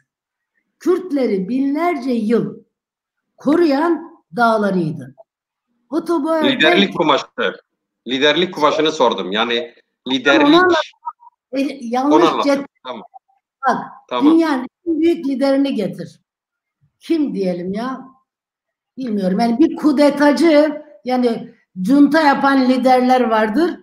Bir de şöyle aşağıdan yukarıya Mandela gibi olanlar vardır. Hangisini söylemiyorum. Şimdi bizdeki yanlış, ilk düğmenin yanlış iliklenmesini söylüyorum ben. İlk düğmeyi yanlış şurada ilikledik. Diğer parçalardaki tecrübeyi bilmiyorduk biz. Evet. İkincisi diğer parçalarla, yani siyasi sınıf, hepimiz silahlı mücadele ediyorduk. Kurtarılmış bölge diyorduk.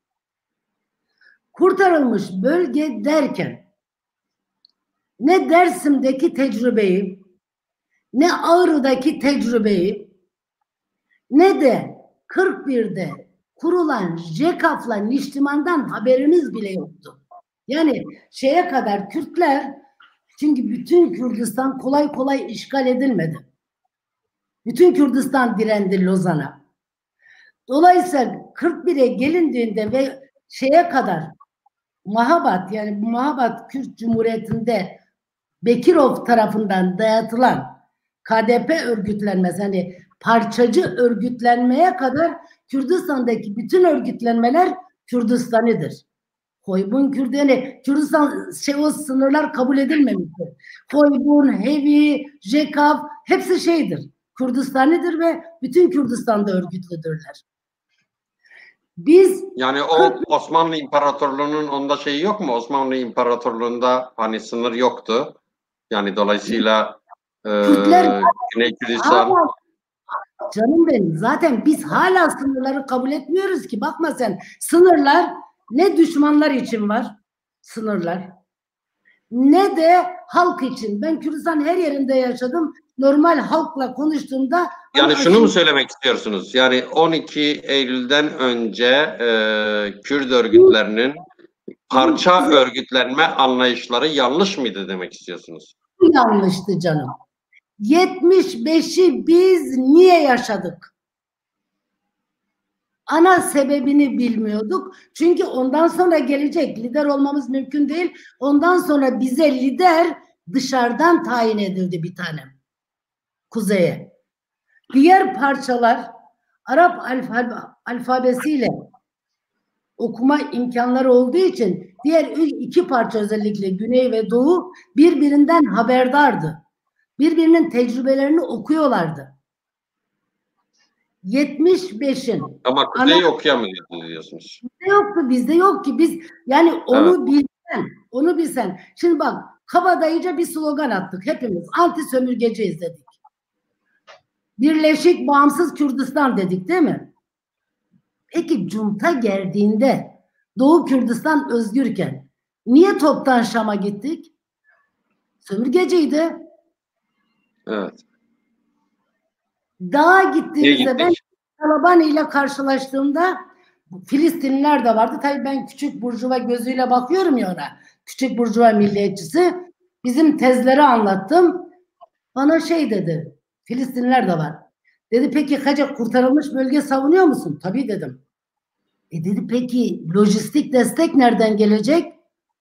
Halkımız, banka soyarız, 2 müteahhitten haraç alırız. Şimdi dedi ki 6 ay sen kurtarılmış bölge kur ve 4 devletten biriyle ilişki kurma, ben alarızgarıcı olacağım dedi. Yani çok zeki olmaya gerek yok. Kürdistan şey diyoruz, 4 devlete karşı savaşacağız ama kurtarılmış bölge kuracağız. Şu anda şeyi merak edilir ya, KDP Güney niye PKK'ya saldırmıyor Kandil'e? Diyorum ya, şu anda bile bizim holiganlar hala realitenin farkında değil. Kandil'in arkasında lojistik destek olduğu müddetçe var ya, Hudeycinlik hareketler karşı Kandil. Lojistik destek İran, lojistik destek Araplar, Şam. Dolayısıyla Şam'dan yaratılan liderlik Şam ve İran'ı dinlemek zorunda bir tane. Yani bizim kuzey, evet. O 10 yıl bizim kuzeyin yönetici kadroları, o zamanki yönetici kadroları, 12 Eylül'den önceki yönetici kadroları şey bilmiyorlardı. Hala da bu konuda kimseyi suçlamak için söylemiyorum. Ama 40 yıl geçti. Artık şu 40 yılda şeyi bulalım. Yani o da hangi düğmeyi yanlış iliklemiştik biz? Ya da söyleyelim. Peki. Bu kadar. Kekselim'in değerlendirmesini alayım. Yani o zamanki 12 Eylül öncesindeki genel olarak istiyorum. Yani tek tek örgüt olarak istemiyorum. Genel olarak bir yönetici kadro değerlendirmesi yapar mısınız? Bence bu tanımlama daha yerindedir. Yönetici kadro. Ben lider aramayı doğru bulmuyorum. Evet. Çünkü 1970'li yıllardaki kadroları ya da yöneticiler liderlik yapabilecek durumda mıydılar, değil midirler, o tartışmaya da girmek istemiyorum ama bu insanların lider olmaya bir kere ne zamanları, ne fırsatları, ne koşulları vardı. Lider benim anladığım kadarıyla yani uzun bir mücadele geleneği içinden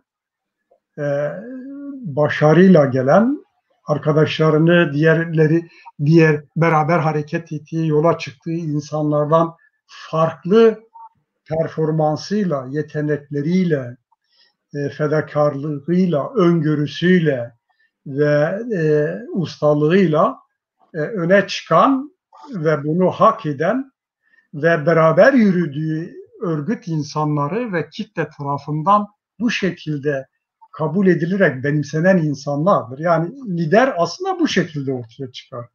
Şimdi 70'li yıllardaki işte ısmarlama lider tanımlaması bugünlerde de çok kullanılıyor. Doğru değildir. Yani insanlara haksızlık yapmak da gerekmiyor. Yani bir grubun, bir derneğin, bir hareketin, oluşum halindeki bir hareketin ya da bir derginin yöneticisi olmak, lideri olmak ya da belli bir kesimin öncülüğünü yapmak liderlik değildir. Liderlik siyasal anlamda siyasal bir hareketi yöneten, hak ederek, başarı göstererek bu başarı gösteren insanlardır. Bunu söyledikten sonra biraz geriye dönmek istiyorum.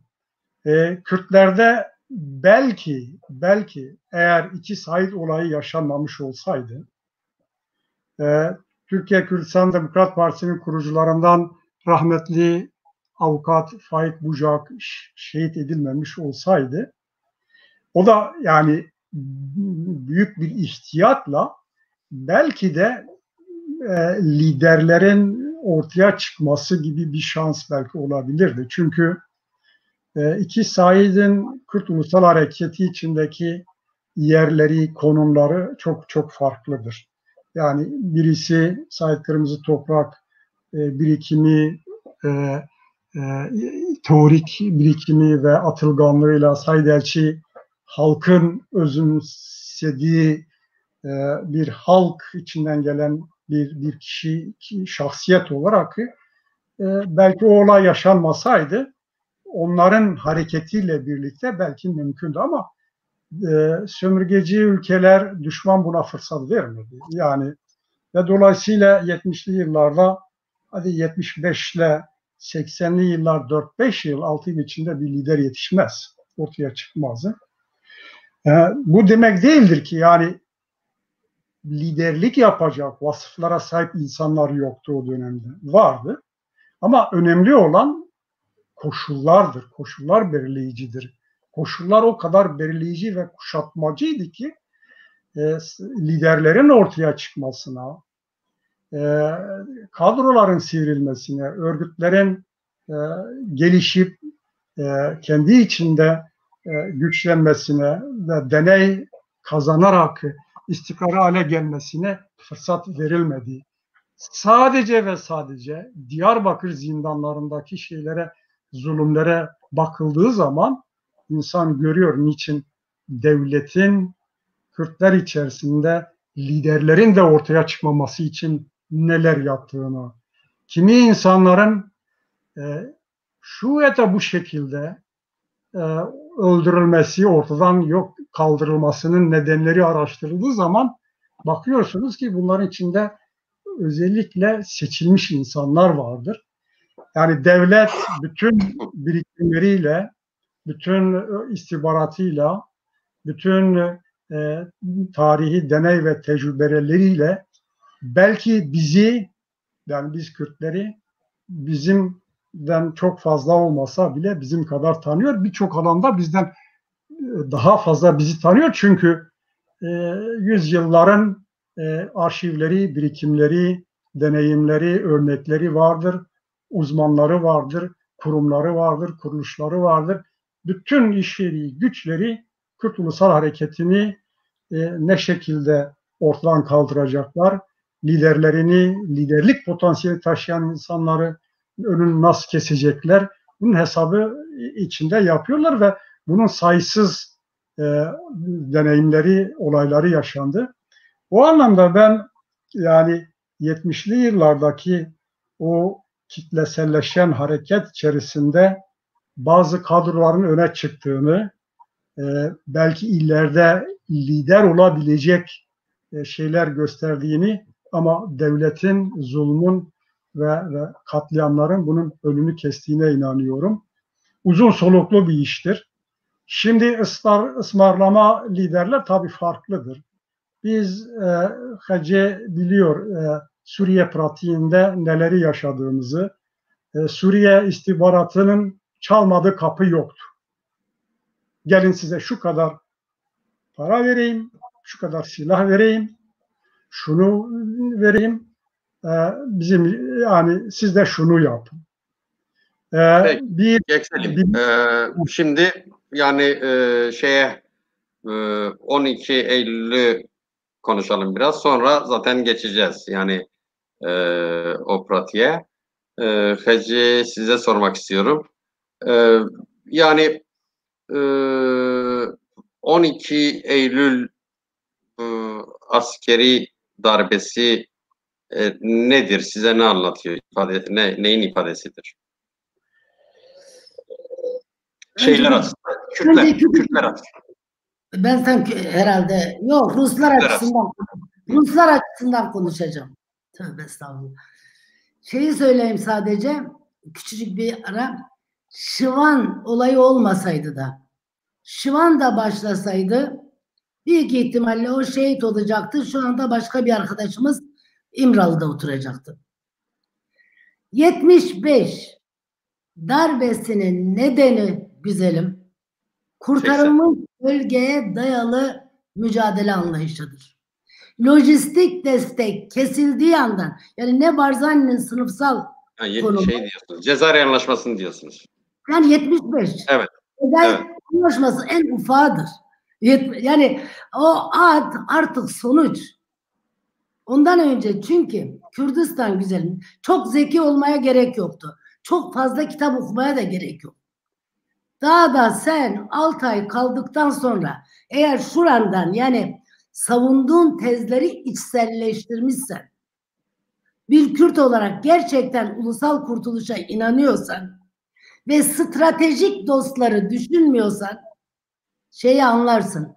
Kürdistan'da kurtarılmış bölgeye dayalı tez, dağlar Kürdistan kurtuluşunun cehennemidir. Ve biz bunu, çünkü junta geldi, ben kendim silahlı mücadeleyi ve dağı savunanlardan biriyim.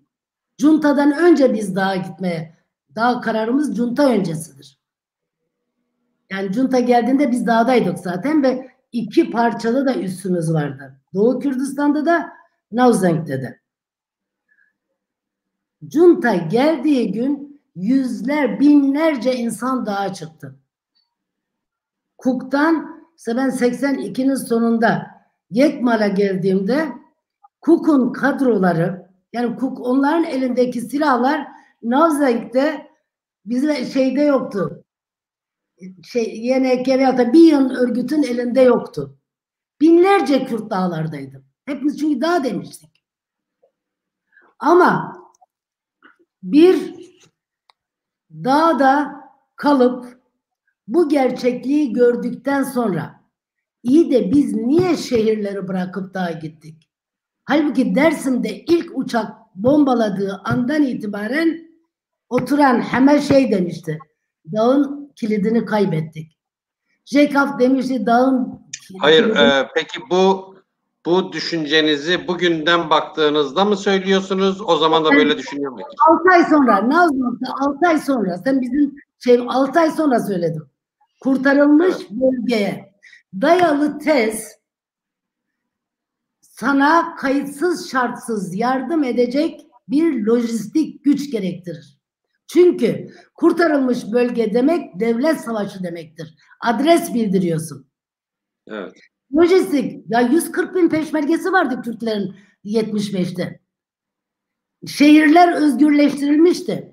Kaladize Üniversite, bütün üniversite hocaları Bağdat'tan, Süleymaniye'den Kaladize'ye geçmişlerdi. İran bir imza şeyi bitti. Kalmadı kimse işte, katliam. 88'de bak benim jenerasyonum, sizin jenerasyonunuz. 2 defa biz bu tecrübeyi yaşadık. Eğer holiganlık dışında tecrübesine bakarsak şu Güney'i, 88'de de aynısı yaşandı. İran'la, Saddam'la Hümeyni anlaşmadan önce Kürtler Kerkük'teydi. Anlaştıktan sonra 182 bin Kürt gitti, kayboldu, enfal oldu. Yani bu tecrübelerimiz olduktan sonra artık bizim o nedenle şu anda başlasaydı aynısı olacaktı. Ben de kazara Navzeng'e gitmeyip biz de başlasak aynısı olacaktı. Çünkü 4 sömürgeci, onun için Rızgari 5 önemli diyorum. 4 sömürgeci devlet Kürtler söz konusu olduğu anda aralarındaki çelişmeleri bir tarafa bırakırlar. Dikkat et, bugün Erdoğan dağa gönderiyor. İran ve Maliki Araplar da lojistik destek veriyor. Kürt öldürülüyor. 17 yaşındaki Hacede gözü dağda hala. Yani biz 40 yılda Selim şunu anlatsak, benle senin jenerasyonumuz oturup kendi yeğenlerimize Kuzey Kürdistan'daki bu dağa gidip ölen çocuklarımıza şeyi anlatsak, kardeşim dağ çok da zor değil aslında eğer hepimiz birden anlatırsak. Dağda değil, şehirlerde mücadelenin yolunu bulalım. Yani o nedenle Selim çok iyi anlattı Şam'ı. Yani biz dağda olanlar şeyi anladık. Yani bunu tartışalım dedik. Bu yanlış. Bir yerlerde bir yanlışlık var. Ama maalesef ana kadro bütün örgütlerin Şam'a gitti. Şam'a gidenler de Selim benden daha iyi bilir. Şimdi önce küçük bir anekdot anlatayım. 75 yıl başında İmam Celal KDP'nin o zaman Birleşikler beraberler Beyrut'taki temsilcisi Barzani'nin. Primakov Rusların SSCB'nin Kürtlerle ilgili komiseri. Geliyor İmam Celal diyor ki 75 yılbaşı İran'la Irak anlaşacak 3 ay önce. Barzani artık savaşamaz, biz seni destekleyeceğiz Suriye üzerinden. Çünkü dünyanın büyükleri bir tanem sağıyla soluyla Kürtlerin bağımsızlık konusunda örgütlü bir halk olduğunu biliyor. Örgütlü derken bir partiye girmekten bahsetmiyorum Selim. Yani halk o konuda, yoksa millet niye bizimle beraber oldu? Halk o konuda o talebi öne sürdüğü zaman senin yanına geliyor. Bunu bildikleri için bizim elimize uyduruk bir Kleşan, Kürdistan dağlarında mutlaka bir Kleşenkov'un patlamasını istiyorlar. Ardından çünkü bu 4 devlete en iyi, dünyanın büyüklerine en iyi müşterileri biz sağlıyoruz. Bize bir Kleşenkov veriyorlar, onlara istedikleri en sofistike silahları satıyorlar. Ve 70-80'de bu rolü üstlenen, taşeronluk rolünü üstlenen Suriye Komünist Partisi ile Irak Komünist Partisi'ydi.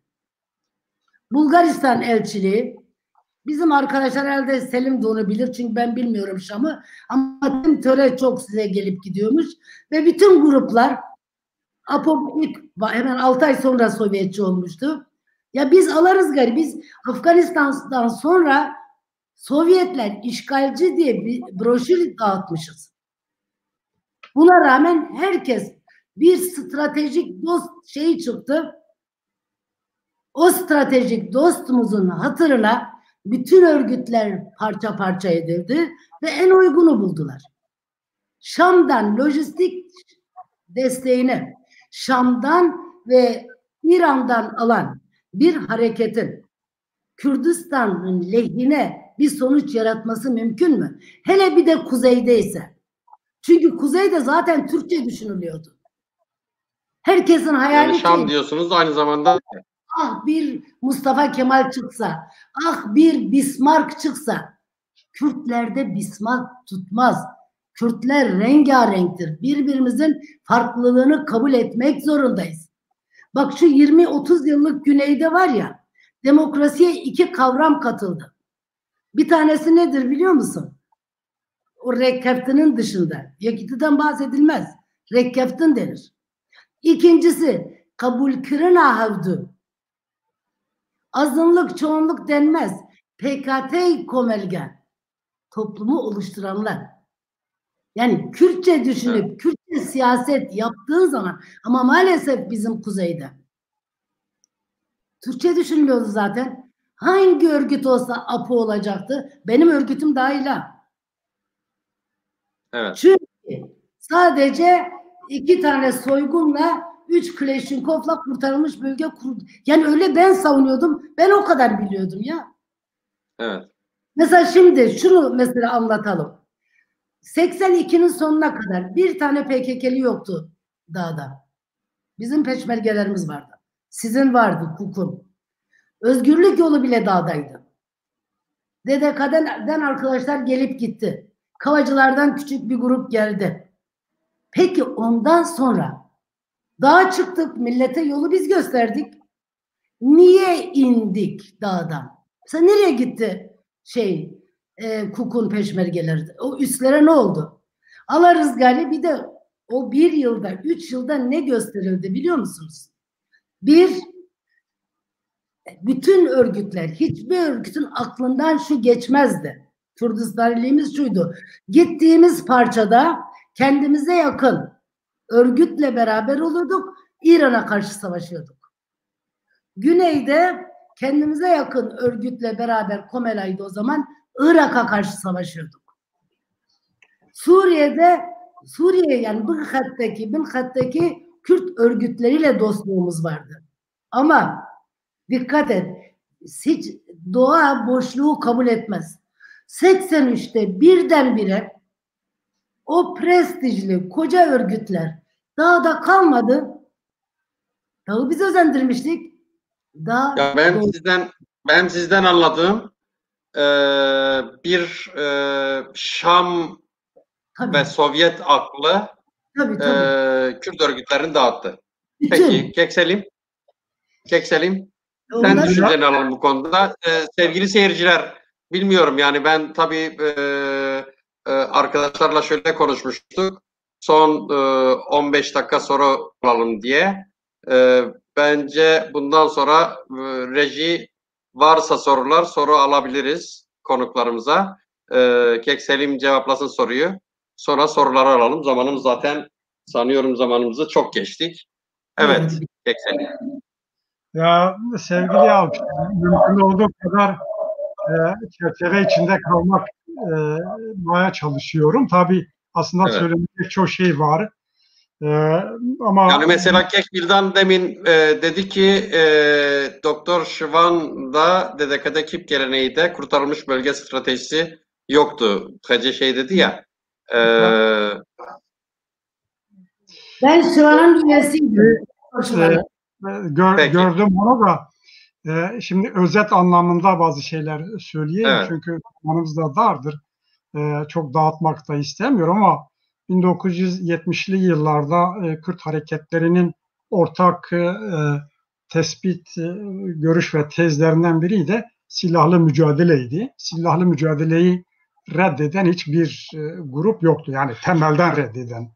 Ama silahlı mücadelenin koşulları, zamanlaması, biçimi, yöntemleri ve taktikleri konusunda çok farklılıklar vardı.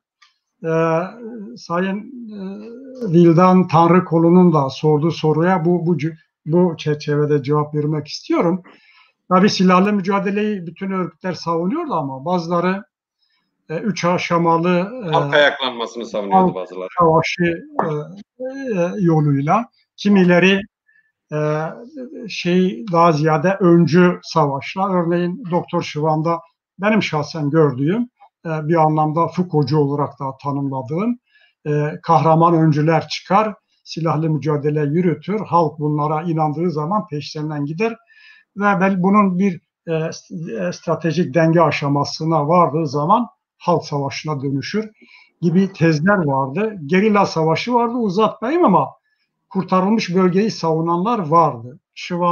Doktor Şivan'da belki bu anlamda kurtarılmış bölge tespiti somut yok ama onunki daha çok öncülerin savaşı fikrini ben görüyorum. Ama silahlı mücadele konusunda diyebilirim ki Kürt örgütleri o kadar ileri gidiyordu ki belli bir fetişizm de vardı aslında. Yani silahlı mücadeleyi bir nevi kutsallaştıran Ben temelde ve ilkesel olarak silahlı mücadeleyi reddetmiyorum. Bugün de reddetmiyorum. Ama önemli olan silahlı mücadelenin kime karşı, nasıl ve ne şekilde yürütüleceğidir. Bunun yolu ve yöntemidir. Bugün de dahil hiçbir halk, hiçbir toplum, hiçbir kesim silahlı belli bir gücü olmadığı zaman kimse hesaba katmaz. Eğer Güney Kürdistan bugün varlığını sürdürebiliyor, bölgede ve uluslararası alanda belli bir saygınlığı varsa muhakkak ki dayandığı kendi öz savunma gücünden temel nedenlerden biri de budur. Dolayısıyla bugün için de ilkesel olarak reddetmememle beraber silahlı mücadele konusundaki fetişizmi de süre içinde görmek gerekiyor. Kürt hareketi... Siz bu Şam yani Belkırt'e inme... Uzatmadan oraya geleyim. Evet. Şam'a gelince Kürt hareketi yönünü Şam'a çevirdiği zaman Kürt hareketindeki bölünme, ayrışma, dağılma ve parçalama süreci hızlandı.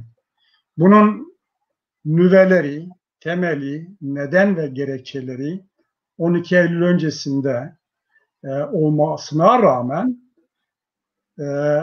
hareketin Suriye'ye doğru yol alması bu ayrışmayı hızlandıran önemli bir etken oldu. Bunda iki şeyi öncelikle görmek lazım. Bir, Suriye sahasında Kürt hareketiyle oynayan çok değişik dış faktörler vardı.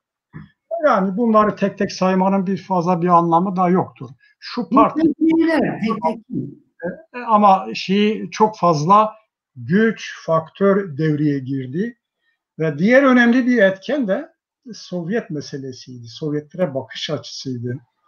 Şimdi belli bir başarısızlığın ardından belli bir umutsuzluk doğduktan sonra yine yani kimileri kurtarıcı arama psikolojisi içinde Sovyetleri savunmaya başladılar. Yani mesela bizde de KUK'ta da öyle oldu. Yani sanki Sovyetler Birliği gelip Kızıl Ordu gelip Kürtleri kurtaracak. Biz Sovyetler Birliği'ni şu ya da bu şekilde eleştirirsek işte bu Kızıl Ordu gelip bizi kurtarmayacak gibi düşünen insanlar bile vardı. Zaten ideolojik anlamda Sovyetlere bakış açısını belirleyen iki temel görüyorum. Bir, gerçekten inananlar vardı. İdeolojik olarak Sovyetler sosyalisttir, şöyledir, böyledir. Buna inananlar vardı. Sovyetlerin dağılmasına kadar, Perestroika'ya kadar bu sürdü. Ben buna saygı duyarım. İdeolojik olarak böyle inanıyordu bu insanlar. Ama bir kısmı da aslında naif Kürt milliyetçi yurtseverlik duygularından bir kurtarıcı arama psikolojisiyle bir dış güç arama. Bu ya o zaman Sovyetler Birliği'ydi, yani sosyalist bloktu. Kürtler hepsi soldu, sosyalistti. En azından soldu. Ama emperyalist bloktan beklemek doğru değildi, mümkün de değildi. Şimdi döneme göre değişiyor. O yüzden Sovyetlere yönelim, Sovyetlerin etkisi altına girme ve Sovyetler konusunda Kürt örgütleri içindeki ayrışma, çünkü bazı Kürt örgütlerindeki bölünme, ayrışmanın önemli nedenlerden biri de bu konudur. Yani Sovyetler bakışı ve birliği konusundaki bakış açısıdır. Dağılmaya neden oldu. Son olarak Suriye pratiğinde gerçekten Suriye'ye gidiş ve ardından Avrupa'ya yönelim Kürt hareketinin içine girdiği dağılma, parçalanma sürecinin iki son halkasıdır. En belirgin gösterimidir. Birinci aşaması Suriye'ye gidiştir. İkinci aşama Avrupa'ya gelmedir.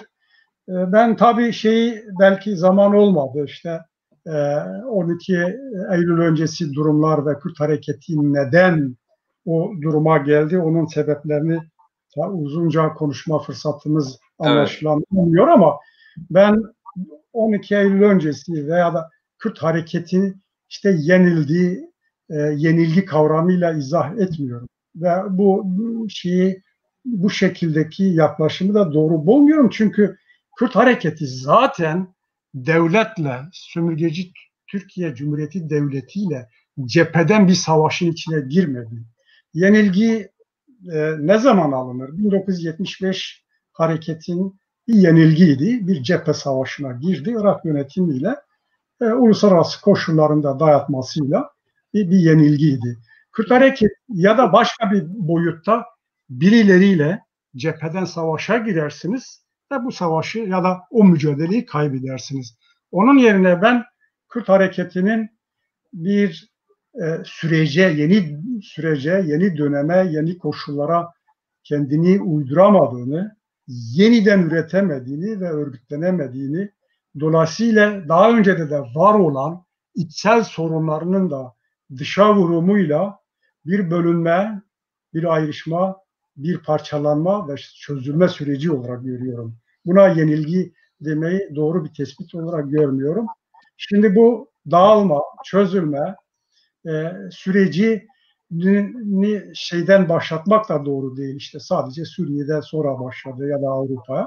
Bunun içsel koşulları vardı. Hareketin ortaya çıkışından, şekillenmesinden ve bu kısa sürede 3, 4, 5 en fazla yıllık bir süre içerisinde kendini kristalize edememeden, belli bir yere varmadan bu sorunları yaşadı ve bunun üstlük düşmanın yoğun saldırıları vardı. Bütün şeyiyle beynine vurdu ve beynini dağıtmaya çalıştı Kürt hareketinin.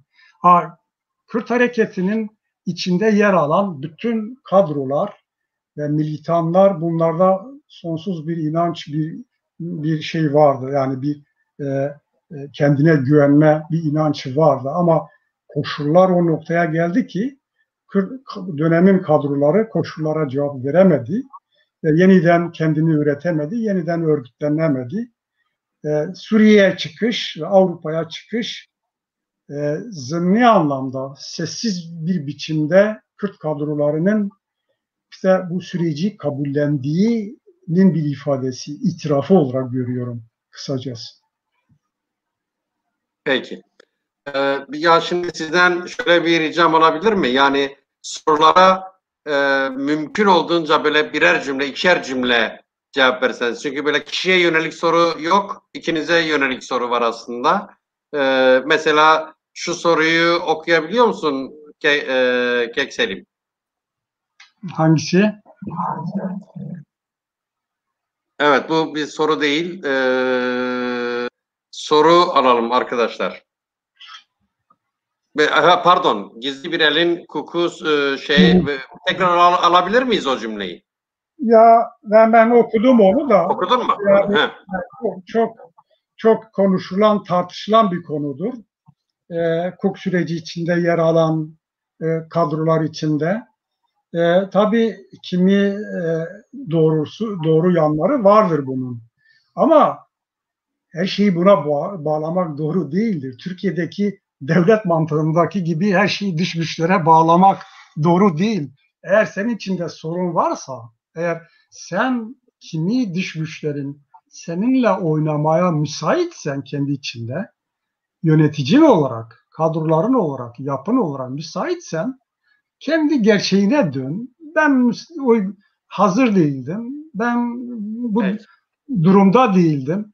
Dolayısıyla dış güçler etkilidir ama belirleyici olan her örgütün kadrolarının, özellikle yönetici kadrolarının durumlarıydı. Cevap veremedi cevaba. Hukukun yönetimi de, kadroları da sürece örgütünün, kitlesinin, kadrolarının taleplerine cevap veremedi ve elbette dış güçler bundan yararlanacaktır. Peki keselim.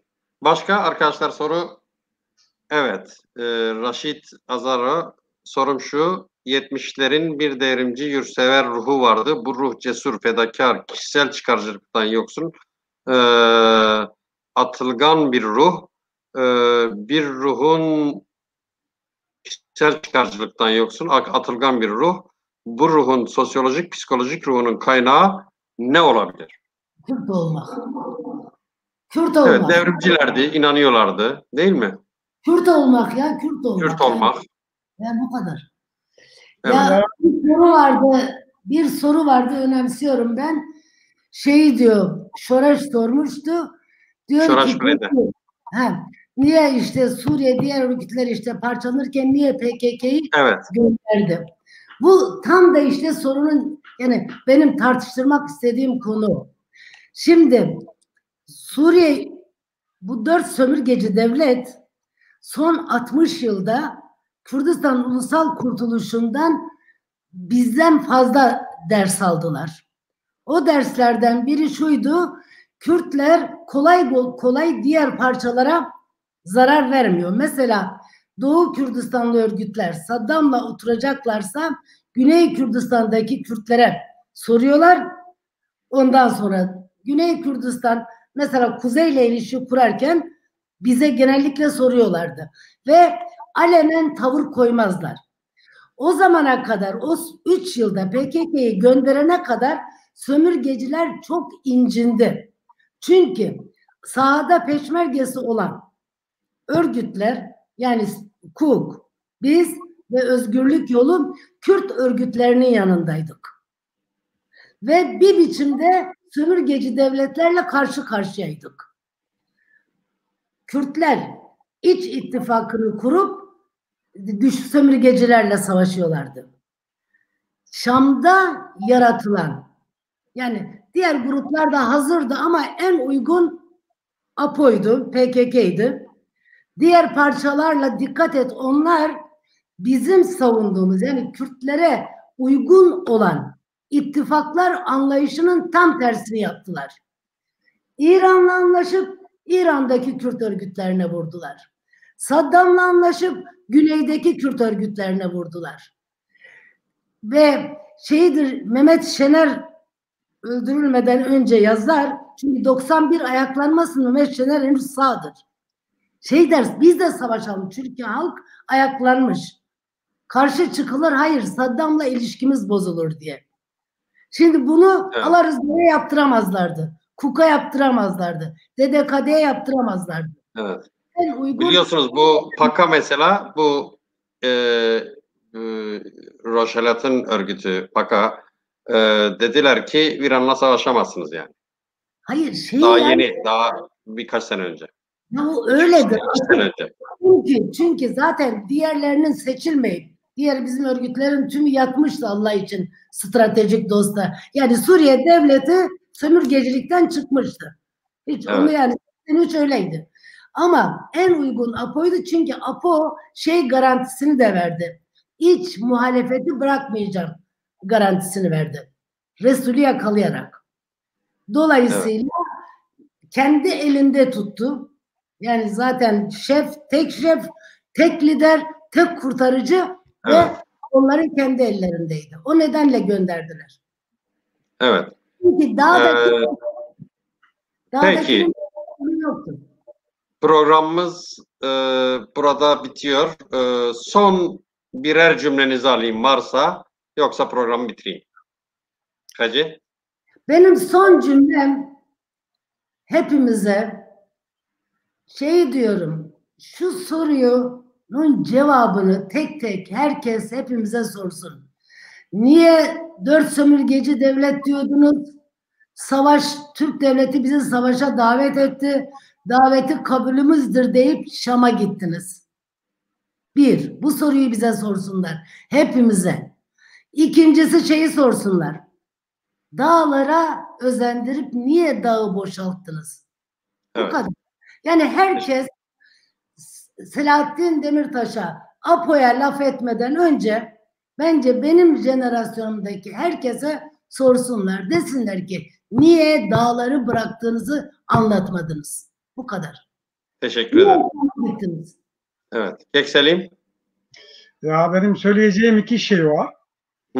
Bir, yani geçmişte Kürt Ulusal Hareketi içinde yer alan kadrolar doğru ve yanlışlarıyla kendileriyle bir muhasebesini yapsınlar.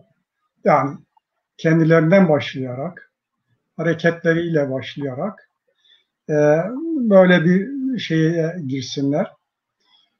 Sonra tabii o dönemi sorgulayan kadrolar da biraz belirli ölçüler içinde kalmalarını öneriyorum. Yani toptan inkarcılık ya da toptan olumlama biz Kürtlerin psikolojik şeylerinden biridir. Özelliklerinden biridir. Ya bir şeye toptan karşıyız ya toptan yanayız. Bu örgüt olur, bu lideri olur, bu bilmem neyi olur. Bizim bir geçmişimiz var. Çok değerli bir geçmişimiz var. 70'li yıllar dediğim gibi militanıyla, yöneticisiyle her düzeyde insanın çok büyük emek sarf ettiği, büyük çaba gösterdiği, ölüme, düğüne gidercesine gitmeye hazır olduğu bir dönemdir. Buna saygı duymak lazımdır. Bu değerleri yaşatmak lazımdır. Böyle bir dönemi tekrar Kürt hareketinin yaşaması ne kadar mümkündür bilmiyorum. O idealizm, o fedakarlık, o gözü karalık, o dayanışma, o paylaşım bugün maalesef olmuyor ve yeni nesillerde en çok eksikliğini gördüğümüz şeylerden biridir. Tarihimizi, geçmişimizi bugünle birleştirerek geleceğe ancak böyle bir bütünsellik içinde ulaşmak mümkündür diyebiliyoruz ve bu tür konular konuşulsun, tartışılsın. Bu anlamda Çarpel'in bu türden yayınlarını önemsiyorum. Değerlidir ve bu çabanın sürdürülmesini istiyorum. Teşekkür ederim. Teşekkür ederim. Sevgili seyirciler, bir alternatif bakış programının daha sonuna geldik. Umarım keyifli vakit geçirmişsinizdir. Umarım biraz düşünmüşüzdür. Bizi izlediğiniz için teşekkür ederiz. Görüşmek üzere. Spas.